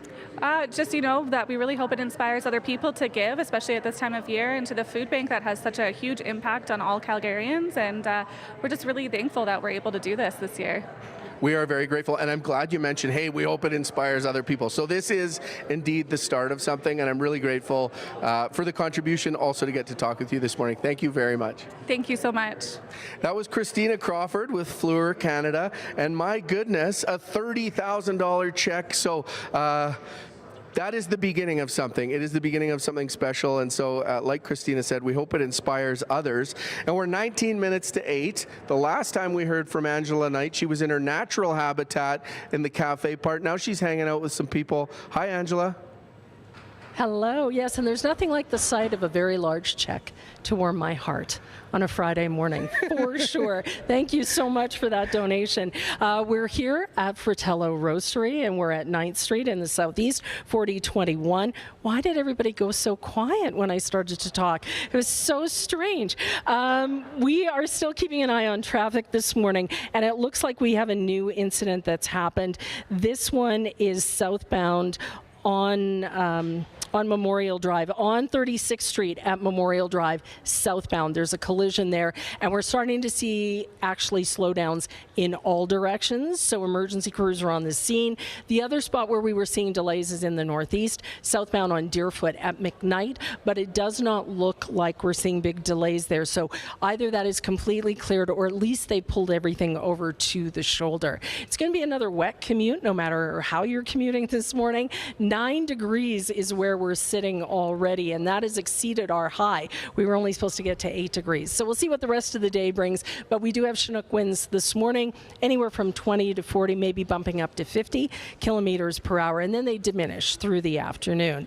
Now, if you spot a traffic problem, please let me know. The number to call is 403-521-1010. It has been so busy here at the Roastery, and we have such an incredible team of people that help us pull this all together. And one of those people, one of those members of our team is Jenny DeRosio, and she has been busy trying to pull stuff together for us, not just for today, but for Blitz Day. There's so much going on.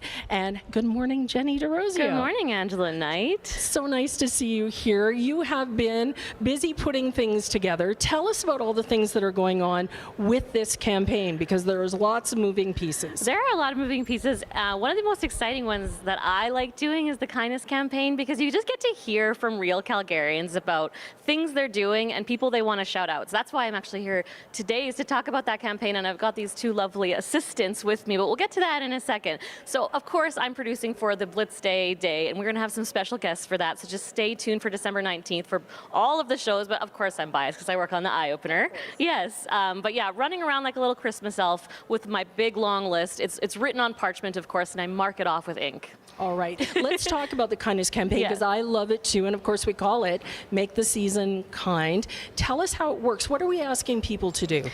We're asking for something quite simple, I hope. It's just for people to share a little story of something that brightened their year, someone who made a difference to them, whether it be an outstanding teacher in their child's life, someone who shoveled a walkway on their busy street where someone wasn't able to, basically highlighting the kindness of Calgarians. So we're asking people to put a lot of detail into these submissions. We're journalists, we love details, and just share their stories of kindness with us so that we can share those and reward those stories all throughout the campaign.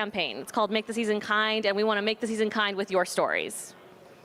So what we're doing here with you two is I've actually asked you to be here because I wanted to hear about a story of kindness that you have to share, Elizabeth. Let me introduce you both. So this is Elizabeth Campbell and Judy Burgess. Judy, how early were you here this morning? Before 7, wasn't it? 7:09, actually. Sorry, say again? 7:07, because we just missed coffee. Okay. And how many years have you both been here and lining up for coffee? Well, I've been here for all 13 years. 13 years. Why do you like to line up early on a cold morning for coffee? I like CBC, and I like coffee, and Fratello's coffee is good. Yeah, and for you, there's a motivation. You like something else about it, right? Elizabeth, well, I like the cups. Yeah, you like collecting the cups, isn't that right? Yeah, but Elizabeth has influenced me, and I think I've been coming for 5 years with her. Sounds like a good influence. Very good influence. Yeah. You have a story of kindness to share. What were you doing yesterday, Elizabeth? I'm part of a choir called the Calgary Music Makers. And we sing at seniors' places. Yesterday we sang at Bonaventure, and it makes us happy, and it makes them happy. And I'm just going to say one thing: we need men. We just have 3 men in our choir, and we have about 38 women. So if any men like to sing with a bunch of women, come. That would be kindness for us. Right, right on. She's calling out a kindness. Now, I have 2 CBC toques to give you both for sharing your story of kindness, and that's what's going to be part of the campaign this year. So we want people to go to cbc.ca/kindyyc, submit your story. You get a nifty toque, just like Judy and Elizabeth. Thank you both so much for joining me for this little spot. Yeah. Jenny, and thank you, Judy and Elizabeth. One of the things that stood out for me there, why are you here? Well, I love CBC and I love coffee. So, my goodness, my heart is swelling. Thank you for that. Now, time for a chat about a restaurant here in Calgary, Machu Picchu, the Andes Mountains.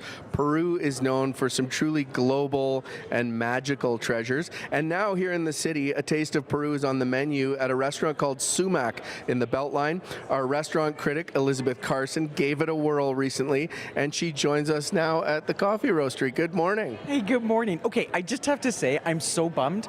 All the coffee mugs are gone. Not your last chance, though. No, Blitz Day? Well, there's Blitz Day. There's also, Angela's going to be on a couple of other locations, the Analog in Mahogany next week. So, hey, don't despair. Yeah, I've got to get there way earlier than the 7 o'clock I got here today. You got to get cracking. These are a hot ticket. All right. Well, thanks to everybody that came down, by the way, to buy the coffee and the mug. Let's talk restaurants. School us on Peruvian cuisine. What are the important notes?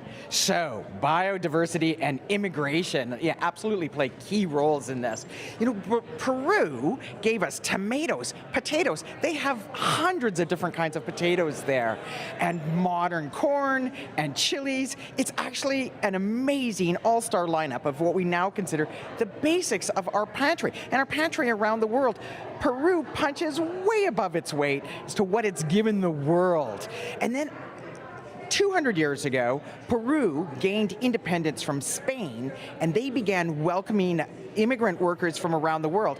So, like, you might remember Alberto Fujimori was the Japanese heritage president for 10 years in Peru. They have a huge diverse population. So its indigenous ingredients, like tropical fruits, fish from a really long coastline, and mountain grains like quinoa, one of my faves, merged with soy sauce, French fries, sashimi, pesto, and into one of the OGs of fusion cuisine for sure.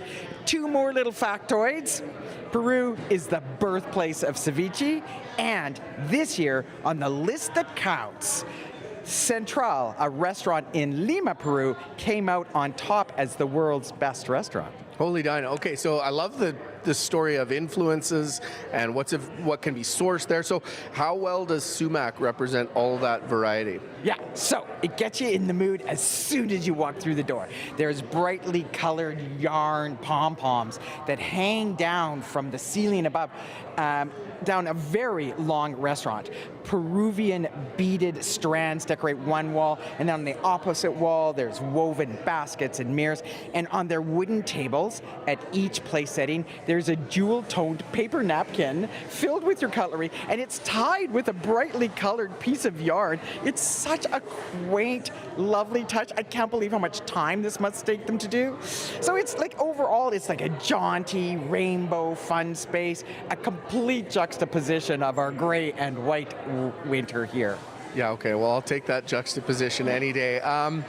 I learned something new today. Ceviche is originally from Peru. So how do they do it there? Right?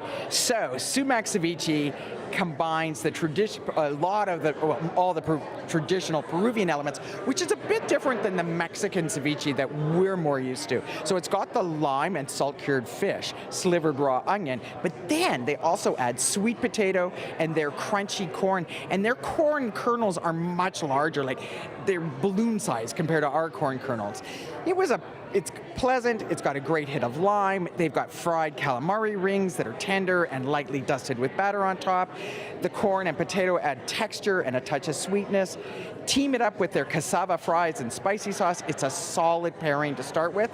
One little issue for me, they use tilapia in their ceviche, and it would be way better with halibut or another more flavorful fish. Anyways, other solid items on the small plate sections are the empanadas. I tried the beef one, flaky crust, stuffed with mildly spiced ground beef and egg. It was quite nice. The duo tomatero, which are 2 types of tamale, One green, cilantro, chili flavored, the other golden corn with meat inside and pork belly cubes as an accompaniment. Both were really tender and moist, nicely spiced, and just the right size to eat before getting your main course. Often tamales are just too big. Yeah, you don't want to overdo it. Okay, main courses, let's get into that. Like, is that where the fusion really comes in? Yeah, so mostly Chinese influences in their main courses. The Chufa Oriental, which is a Chinese chicken fried rice with shrimp omelet on top. It's got the familiar soy, ginger, and garlic, but then with the added dimension of cinnamon, changing up this really beloved comfort dish. I still loved it. The lomo salado, which is another Chinese Peruvian dish with tender soy marinated tenderloin, just cooked onions and cherry tomatoes and baby potatoes. It was actually quite toothsome. Get Violetta's heavenly shrimp and potatoes in a cream ají amarillo pepper sauce. Listen, it's not going to win any plating awards. It kind of looks like a dog's breakfast, but it's super tasty. Okay, well, I'm into the tasty. So overall, how'd you feel about your experience? Okay, the staff is warm and welcoming. They're really thrilled to recommend what you should get and teach you about Peru. Everything is fresh, made to order, like super, like just as you order. Anyways, coming out of the kitchen, perhaps actually a wee bit too fast. So if you go there, you should order your food in steps, because otherwise your table's going to get slammed with everything at once. It's really quite edible, pleasant home-style food, surprisingly excellent cocktails, particularly the Pisco Sours, the Peruvian national drink. And in keeping with their name, Sumac, which is a famous Peruvian singer, they have live music nights, and it's just a really festive atmosphere there. I think it's a place worth giving a try. I'll throw the plating awards out the window. I'll take live Peruvian music any night. Okay, thank you for that. Now, before we let you go, you are involved in our Calgary Food Bank auction again this year. What's on the offer? Okay, this year, for 8 people, dinner at Bar Chouette. Now, Bar Chouette is one of Calgary's best restaurants, and Duncan Lee, an amazing chef who owns Bar Chouette, is going to create a special menu for us, and he's going to be there and explain it all while we're there. And bar, it's in the name. The cocktails are amazing. Taxi chits will be included in this. And Lauren, what's your name? Lauren. It's the same as my husband's name. I should get that right. Mr. Renaissance Man. Are you going to be my wingman? I would love to be your wingman. I'm feigning surprise, but yes, of course, I'd love to. I think that's fantastic, because I think you're going to be the most interesting person at the dinner besides our guests. Besides our guests? Well, okay. Sure. Thank you for the invitation, and thank you for putting this together. It's going to be grand. I think it's going to be a fantastic night. It will be. All right. And for the taxi chits, that's a good call. Yeah. Okay. That was our restaurant critic, Elizabeth Carson, talking about what she's contributing to the auction. That will be fantastic. I'm excited to be involved with that. Before that, we were talking about Sumac, this Peruvian restaurant. It's on 17th Avenue in the Beltline. It's open Tuesday to Sunday for dinner and also for lunch from Friday to Sunday. We're just about 5 minutes to 8, and I'm throwing it back to Jocelyn Kozak in our CBC Calgary studio for what's making news this morning. Hi, Jocelyn. Hi, Lauren. A Canadian magazine that focuses on municipal affairs has picked Jyoti Gondek as Canada's Mayor of the Year. It cites her leadership through the water main crisis we had in the summer and the city's downtown revitalization. I'll be back after World Report. Thank you very much, Jocelyn. And Phil Demont joins us now with a look at what's making news in the business world this morning. Hi, Phil. Hi, Lauren. Numbers out for Canada's unemployment rate ticked up to the highest level actually since the beginning of 2017. That despite producing twice as many jobs in November as economists had expected. The national jobless rate, 6.8% last month. That's an increase of 0.3%. It's a fairly big jump. The economy, though, in the month created 51,000 jobs. That was a lot better than October when we only popped 15,000 new jobs, and better than economists had predicted predicted. They were thinking 25,000 would be a good number. The reason for the increase in the unemployment percentage, the number of people across Canada looking for work jumped in the month by 137,000 because more people were added to the workforce, then got new jobs. The jobless rate rose. Now, one could argue that the increase in the new jobs is more important than the rise in the unemployment rate, but the people at the CIBC point out that only about 6,000 of the net new jobs were in Canada's private sector. For economists, that's a sign that the economy is still growing at a low level. On the bright side, if you had a full-time job, your pay envelope contained about 4% more cash in November than October. Overall, economists saw nothing in these figures that would make the Bank of Canada hold off on further interest rate cuts. Also, Kraft trying to breathe life into its mac and cheese, bringing a bit of street cred to possibly the least cool dish on store shelves. The iconic KD Blue Box and fluorescent cheese powder this week. Kraft taking a page out of the streetwear marketing book and dropping, in quotation marks, 15,000 limited edition bagel-flavored mac and cheeses. The hope is to drum up some buzz and maybe some TikToks with the Katie's new flavor and brown box. It's a problem. It's not as cheap as the private label competitors, but not a healthy alternative. Some other exotic flavors, though, that popped up in 2024. Heinz ketchup caviar, wasabi flavored Kit Kat bars, but my winner, the mixed vegetable Jell-O. In other words, they tried to revive the vegetable aspect your aunt made and no one ate. Not sure that's a winner. When I look at markets, the TSX up 101 points, 25,000 and change. The Dow up 81 points, 44,000, almost 45,000. Oil down 69 cents, $67.61 a barrel. And the Canadian dollar down about a third of a cent, 70 9/10 of a cent U.S. Thank you very much, Phil. Phil DeMont there with the business news, and Dragon Craft Dinner is uncool. I don't know what he's talking about. We are here live on location at Fratello Coffee Roasters. We've had a grand morning. Lots of good chats still to come. Angela Knight joins us, keeping an eye on traffic and weather and just being the kind of spiritual leader, the vibe leader here at the Roastery. It's been so good this morning, as it always is when we kick off our Make the Season Kind campaign. And just when I sat down in this chair, I looked over and the sun is peeking up. There's a little bit of the sunrise that we're seeing, and that color is the exact color of the inside of our limited edition mug this year. Isn't that perfect? That morning yellow. It's a beautiful way to kick off the weekend. We do have one thing on the go in traffic, and that is in the northeast, southeast, that area, southbound on 36th Street at Memorial Drive. There are delays in all directions. They're minor delays. And then that incident in the northeast that was southbound on Deerfoot at McKnight Boulevard, that's completely cleared, and the traffic is moving really well through that area. I mean, we were lucky to see so many people come out this morning, and I think the weather also played a role, Lauren, because it is so mild. We're at 9 degrees, and that's going to be the high for today. We reached our high early. We peaked early. All right. No, we've had a great morning here at Fratello, and there's lots of good stuff still to come. The news is next. World Report goes right at 8 o'clock. After that, we will check in with the Calgary Food Bank, who is our partner in all of this. We'll hear about high demand and what ingredients clients are most after these days, as well an operatic tale of a busy squirrel trying to assemble a feast for some golden teeth. I like it. You picking up what I'm putting down? Picking it up. And we'll speak with the artistic director of the Calgary Opera coming up on the program. Stick around, 8 o'clock.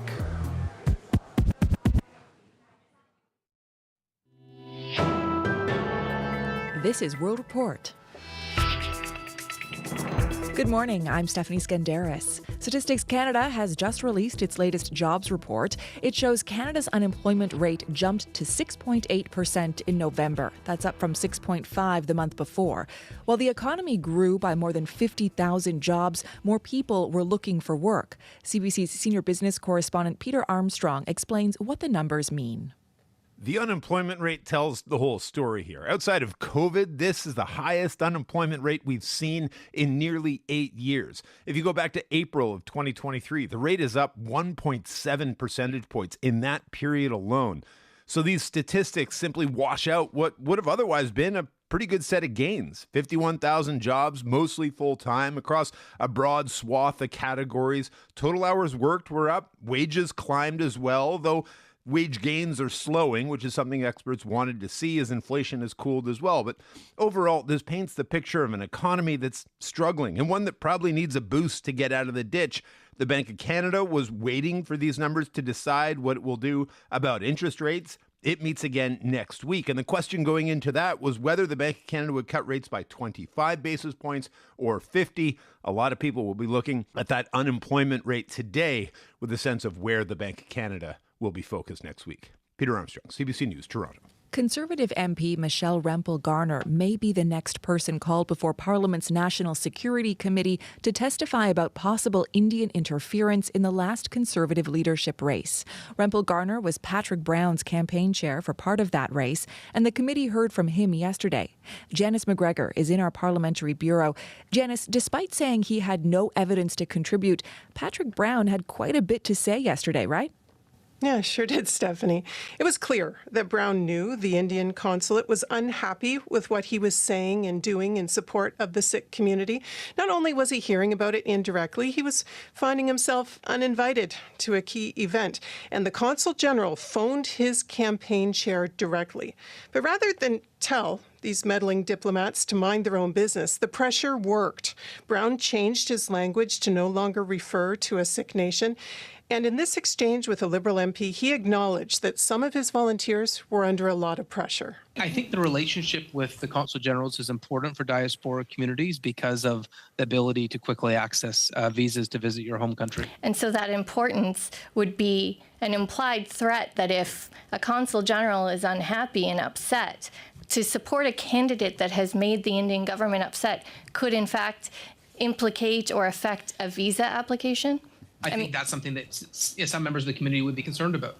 Remember, this was happening in early 2022. After the 2021 election, the Conservative Party investigated and sounded the alarm about how Chinese diplomats were interfering, punishing their candidates for positions the Chinese Communist Party didn't appreciate. It's not clear why this behavior by India's diplomats didn't ring the same alarm bells when it was happening in the party's leadership race. So where does this committee probe go next? Well, they're now going to vote on a motion in front of them to hear from two members of Brown's campaign team who come from the Indian diaspora, as well as the campaign chair that took that angry phone call, Conservative MP Michelle Rempel-Garner. She's insisted that this pressure isn't why she stepped down as chair. Earlier this week, though, she walked away from a CBC journalist trying to ask her questions. She's going to have to explain her side of the story if the committee compels it. Okay, Janice McGregor in Ottawa, thank you so much. You're welcome. Canada is opening consulates in Alaska and Greenland. It's part of the new Arctic policy framework unveiled this morning by Foreign Affairs Minister Melanie Joly. She warns Russia has been modernizing its Arctic military capabilities. Russia's military is more aggressive in its incursion into the Arctic. And now China has begun to launch joint operations with Russia. We're seeing more ships in the Arctic, and they're not only doing scientific research. Ottawa announced more money for Arctic defence back in April. As part of the policy, Canada will appoint an Arctic ambassador, initiate Arctic security talks with foreign affairs ministers, and support science and research coordination in the Arctic. Just 2 days before voters were supposed to cast their ballots in a runoff election, Romania's top court has voted to annul the results of the first round of voting. The current prime minister says that's the only correct decision. A far-right outsider, Călin Georgescu, won the first round of voting by a landslide. Declassified documents suggest Russia ran a coordinated online campaign to promote him. In Syria,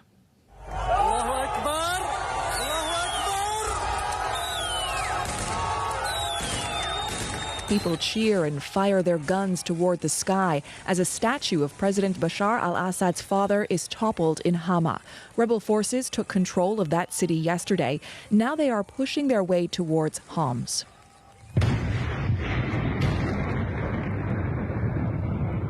Video posted online shows an airstrike destroying a bridge on the main route to Homs. A Syrian army officer told Reuters Russia carried out the bombing to prevent the rebels from using the highway. Even so, Syria's war monitor says the rebels are just 5 kilometers away from Homs. South Korea's embattled President Yoon Suk-yeol has aborted a planned visit to Parliament.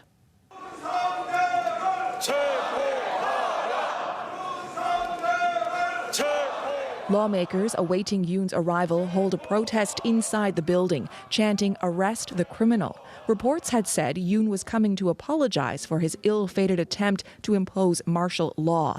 That move plunged South Korea into political turmoil, and tomorrow there will be a vote on whether to impeach Yoon. Jan Cummins in Broomby has more from Seoul. Speaking following a meeting of the ruling People Power Party, leader Han Dong-hoon made a dramatic U-turn on his position from the day before when he said he would oppose attempts to impeach President Yoon Suk-yeol. But in light of new evidence, he now says Yoon must go.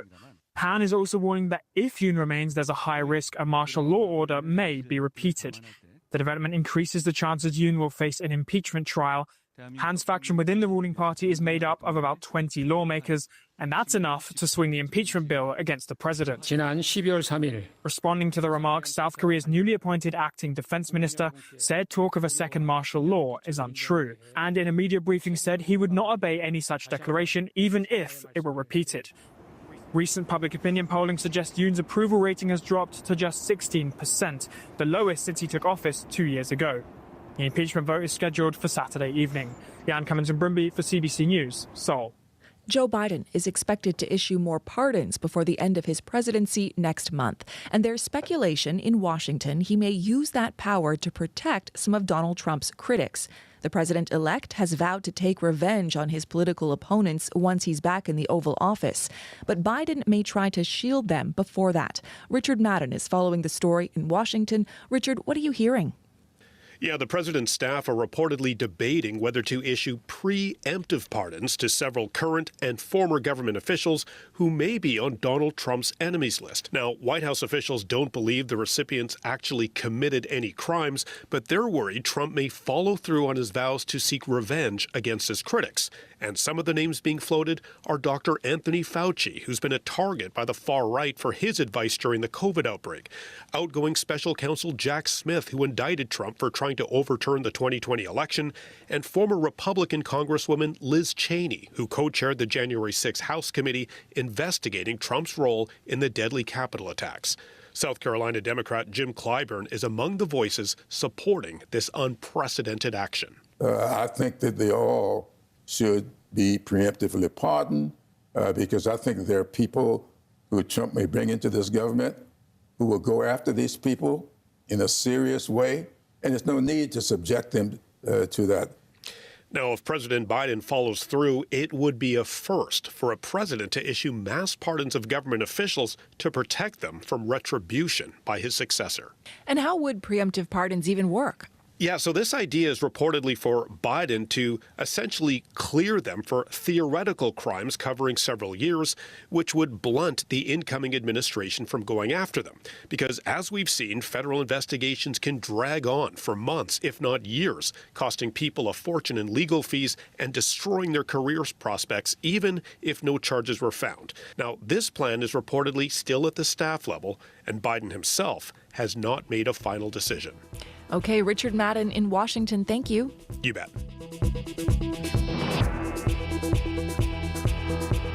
And that is the latest national and international news from World Report. You can listen to us live every morning on the CBC News app. Just tap on the local icon. I'm Stephanie Skenderis. This is CBC News.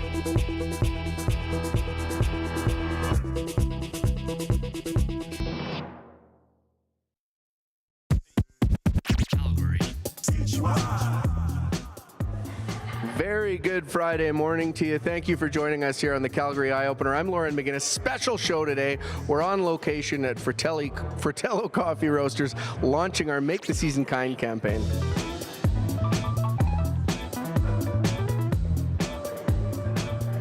Now, coming up, we're going to have a chat with the CEO and president of the Calgary Food Bank, our partner in all of this, just to talk about demand, what they're seeing there, how things are changing over time, and where your donations go. Before that, though, we've got Angela Knight keeping an eye on traffic and weather, and my goodness, what a spectacular sunrise. It is so beautiful. I've just stepped outside to check out the sunrise and also the traffic on 9th Street in the southeast. And I would say the traffic is manageable this morning. It's probably a little bit more active than it usually is at this time of the day because of our presence here. But traffic across the city, because it's Friday morning, is moving fairly well. The volumes are light. We still have that incident that's in the north, southbound on 36th Street, right at Memorial Drive. So there continues to be delays in all directions there. Now it's 9 degrees at the airport. It's a mild morning. Doesn't feel like 9 here. I'm going to say it feels probably about 4 degrees here in the southeast, but we have hit our high for the day, and it's going to be a little bit of a messy one as well. Now, if you see a traffic problem, please let me know. The number is 403-521-1010. Jocelyn Kozak is in the studio this morning. Hi, Jocelyn. Hi, Angela. A magazine that focuses on municipal affairs has named Calgary's Jyoti Gondek as Canada's Mayor of the Year. The award comes as polls have shown the mayor is struggling here with her approval ratings. And a new x-ray machine is in place at Calgary's airport to help speed up security lines. This is just for travelers heading to the U.S. And what it means is you won't have to pull any liquids or your laptop out of your carry-on bags. I'll be back at 8:30. Thank you very much, Jocelyn. That brings us to 12 minutes after 8 here on this beautiful Friday morning. We are at Fratello Coffee Roasters, and we've been slinging beans and mugs. Although we're sold out, you will have more opportunities to get your hands on those things. We're celebrating and launching our Make the Season Kind campaign, and this is all about raising money for the Calgary Food Bank. Melissa Fromm is the president and CEO of the Calgary Food Bank, and she joins us now. Good morning. Good morning. I'm so glad that they have lots of coffee here because it was an early morning for us, hey? I'm embarrassed about how much coffee I've had. I think I've had 6 cups. I feel electric, and I also feel like I smell like coffee, and we're sitting pretty close here, but what can you do? Let's get into the work you're doing at the food bank. How is demand these days? It's been a busy year. 2024 has been a busy, busy year. The reality is we're feeding more people, more households than we ever have before. We'll have 750 households come through the Calgary Food Bank today. Does demand spike or go up, or what does it do around the holidays? There was a time when, for sure, the holiday season was kind of a busy time for us. The reality is, to use a sports euphemism, we're 110% of capacity at all times now. Going 110 every day, yeah. Well, good on you for that work. You've moved away from hampers, I understand. Can you talk a little bit about the change?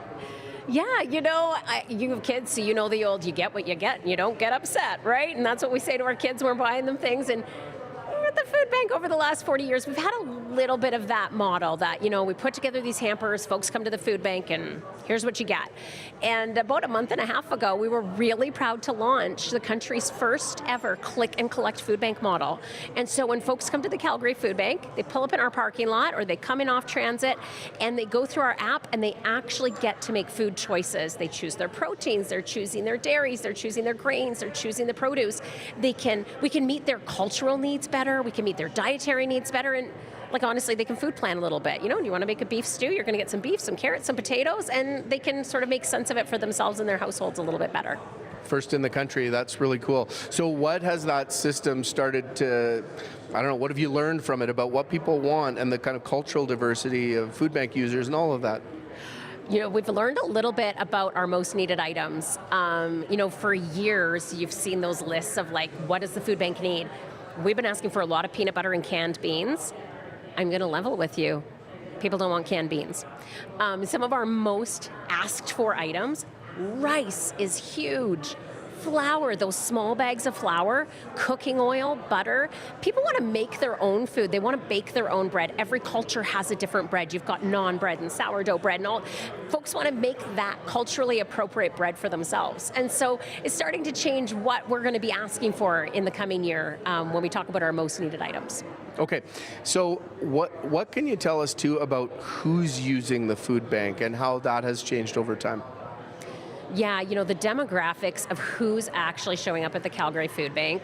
We've come a long way from where there may have at some point been a stereotypical user to today where you will see everything. You will see everything from grandmas and grandpas to single parent households to, unfortunately, our fastest growing demographic, which is working poor. Over 30% of our clients have working income. 19% have full-time jobs, and they can't make ends meet. Yeah, I mean, we chatted about that last year as well, and that's a growing demographic. I mean, I know your role is to lead the food bank, but like, what is driving that? What is your sense of that? Oh man, it's so many things. I mean, at the end of the day, sort of the umbrella term is like the cost of living crisis. But the reality is, the cost of housing, the mortgage rate increases, the cost of food. We had an amazing national report yesterday telling us about food price increases.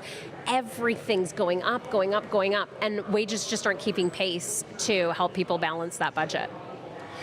In the context of what you're talking about, the cost of living crisis, interesting campaign that I understand the Calgary Food Bank has signed on to, but it's a national campaign for food banks, trying to put yourselves out of business. How do you do that, for one thing, and what do you want to see in terms of public policy, in terms of community and political response to food insecurity?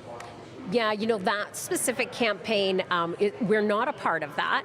But what I would say is that, multifaceted, complex problems typically require multifaceted, complex solutions. And so this particular group that is driving towards putting food banks out of business has one potential solution to that problem, which is around a universal basic income. And that's probably just one piece of the bigger puzzle, because I think, again, there's just so many reasons why people show up at the Calgary Food Bank. So we probably need to look at a multifaceted approach. And for me, I think the biggest thing we need is all levels of government to be leaning in on this conversation. Yeah. Now, you talked about, a can of beans might not be the best donation. I mean, when you get cash at the food bank, you can then, leverage it to make the biggest difference. I'm looking past you at a giant check. It is both giant, it's about 4 feet long and 2 feet high, but it's also for $30,000. It's Fleur who launched our campaign, the first corporate donor, and we'll get more. So when money shows up at the food bank, what happens? And how do you leverage it to get the most out of it? Yeah, in addition to all of that food that's donated to us every year, we spend almost $10 million a year on food. But the amazing thing is, for every dollar donated to us, we can distribute $3.50 in food. So that $30,000 check really equates to $105,000 in food that's going to go out the door at the Calgary Food Bank. Okay, so that check helped launch our campaign. All the people that came in this morning to buy coffee and a mug, which all the revenue from that goes to the Calgary Food Bank. So we are launched in earnest today. Can you leave us with a pitch to Calgarians who are in a position to give, large or small, to make the case for the food bank? The need has never been greater, but I would also say, in light of the Canada Post strike, charities in our community are really struggling because of that. And so if you can find a way to give online, to drop a check off, to go to CanadaHelps.com, whatever it is, come to CBC on December 19th and bring your money in. We need those funds. I'm really grateful that you helped plug Blitz Day there too, because that is going to be a great day. So we'll be spending plenty of time together over the next few weeks. Thank you for coming in this morning. Thank you for this conversation. And of course, to you and your team, thank you for the work. Thank you. Thank you for always having us. That's Melissa Fromm. She's the president and CEO of the Calgary Food Bank, bringing us just about up to 20 minutes after 8. And Angela, who I can hardly keep track of. Oh, there she is. She's in the cafe by the espresso machine. Good morning, friend. Good morning. Of course, I have to be near the espresso machine. It's near and dear to my heart. We are at Fratello Coffee Roasters this morning. We are not the only ones, though, who felt like getting out on the road. Paul Karchut, who hosts Daybreak Alberta, he has itchy feet, so he's taking his show on the road this weekend. Paul is going to be in Nisku at Black Jack's Roadhouse on Sunday, so you can catch his show. And Paul's going to be checking in for his Kickoff for the Make the Season Kind campaign with some regional food banks. So I know he's going to be checking in with Red Deer and some other food banks as well. So if you have a minute, tune Paul in on Sunday on Daybreak Alberta. Now this morning here at the roastery, we were just outside checking out 9th Street Southeast. Things there are moving well. It's actually looking pretty quiet across the city. Typical Friday morning volume. There is an incident that's just happened in the northwest, southbound on Crowchild Trail, coming up to 24th Avenue. It's the right lane that's blocked there, and we're seeing some delays. That collision that we had also in the northeast southeast, right on the border there, on 36th Street at Memorial Drive. It was southbound. That's been completely cleared out of the way. So we're seeing pretty good flow. Still a little sluggish northbound on Deerfoot in the southeast, and that is just as you're crossing over the Iverstrong Bridge. Once you're past Anderson, things are moving very well across the city. Now, we are kind of slushy this morning. Temperatures vary across the city, so it's not 9 degrees everywhere, but that is the temperature at the airport, and that beat our daytime high. We were only supposed to get to 8 degrees today. There's going to be a brisk wind as well through the morning, up to about 40 km, and then it does taper off through the afternoon. Now, if you see a traffic problem anytime, please give me a shout. The number is 403-521-1010. Thank you very much, Angela. Beautiful sunrise out there. Hope you're having a great morning. We are really enjoying ourselves here at the Fratello Coffee Roastery. This is a special edition of the Eyeopener, of course. Now, the Canadian and English language premiere of an opera called The Witty Squirrel is on now in Calgary. We've got a taste of what the English performance by the Calgary Opera sounds like.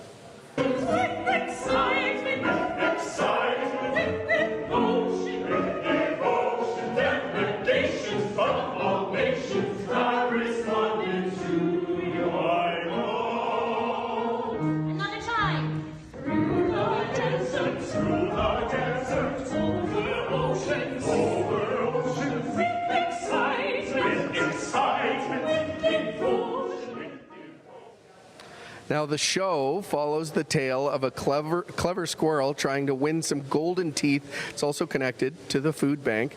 Jonathan Brandani is the artistic director of Calgary Opera. He commissioned the English language for the opera and joins us now. Good morning to you. Good morning. Thank you for having us. Thank you for doing this. Now, you have come kitted out, and you've also brought me a hat. Can you explain what we're doing here? Of course. The Witty Squirrel, it's about a squirrel who pretends to be a chef. He needs teeth. He doesn't have teeth, and the king promises to give the squirrel golden teeth in exchange for a feast, for a beautiful meal. The problem is the squirrel doesn't know how to cook. Can you imagine what happens? I'm guessing. Yeah, disaster, but it's fun. And so we encourage families and kids to come because it's the perfect show for everybody, where activities start from the moment they enter the Opera Center. And it's only 35 minutes long, perfect for the wiggliest of all kids. And we welcome everybody, even adults, to come in costume. So you're wearing your Witty Squirrel chef hat, and you've got me in a regal crown. Absolutely, because it's about a squirrel and a king. So I thought it would be appropriate to bring some props this morning. So you've really given this project some momentum. I mean, you commissioned the English language version of this. What made you decide to do that? Because The Witty Squirrel, it's a fantastic opera. It's perfect for kids. It's a first access point for families and kids who have never tried opera because it's funny, it's entertaining, engaging, and interactive. For example, it's just very short. The music is so jazzy, and you'll leave the room humming the tunes. Also, there'll be an opportunity to learn the dance and the music before the show for everybody in the room. And also, you can create felt art that the kids can put on the actual set. So it's very engaging for everybody. It's a beautiful experience. So how many squirrels are there in this by the end of it? There's only one squirrel, but he wreaks havoc. He wreaks havoc. I was wondering if some of these youngsters that show up end up sort of in a squirrely role. We've seen all sort of costumes, like superheroes, woodland creatures, like royalties, princesses, lots of them. And we have a photo op in the Opera Center where they can pick up their props, their costumes, their hats, and they can choose to be whatever they want. Now, this is a good note for some parents, some families. There's a sensory sensitive production of this being staged tomorrow. Can you tell us about that? It's actually on Sunday morning at 11. We have 5 more performances tonight, tomorrow, and Sunday. And Sunday morning there is a sensory friendly. We tone down the extremes of the music. We brought the volumes down. We will not dim the lights. We'll keep the doors open. We'll allow everybody to stand up and walk as they think appropriate. So it's a very relaxed performance for everybody. So everybody's really welcome. You have kids? Yes, I do. I brought my kids to the show and they loved it. Well, I wanted to get their review. I mean, you probably your toughest critics. What did they think? They do. They are the toughest critics. They loved the music. They kept humming and singing along and dancing the dance movements at home, and they loved the interaction. And really, it's a whimsical, funny story. It's ideal for everybody. So, tell us about the partnership and the involvement of the Calgary Food Bank in this. Absolutely. Calgary Opera has been partnering with the Calgary Food Bank since 2017. And we, as artists, we like to share our artistry with the goal of creating a stronger and better community. And we thought we would invite all of our supporters and friends to help us build an even stronger community by donating non-perishable items. We'll be collecting them at our performances. We'll be collecting cash donations and online donations on our website through a QR code, calgaryopera.com, until Christmas. But we'll be also collecting non-perishables until the end of our cabaret performances on December 12th and 13th. So everybody is welcome to come, enjoy our cabaret performances in December, and also keep donating, keep helping us making this community stronger. That's so awesome. I'm grateful that you're doing that, and thank you for telling us about it. My last question is, why is the Witty Squirrel a fit for Calgary? Because Calgary is very entrepreneurial, has a business-like attitude, and we like a squirrel that wants to be someone in his life and come up to,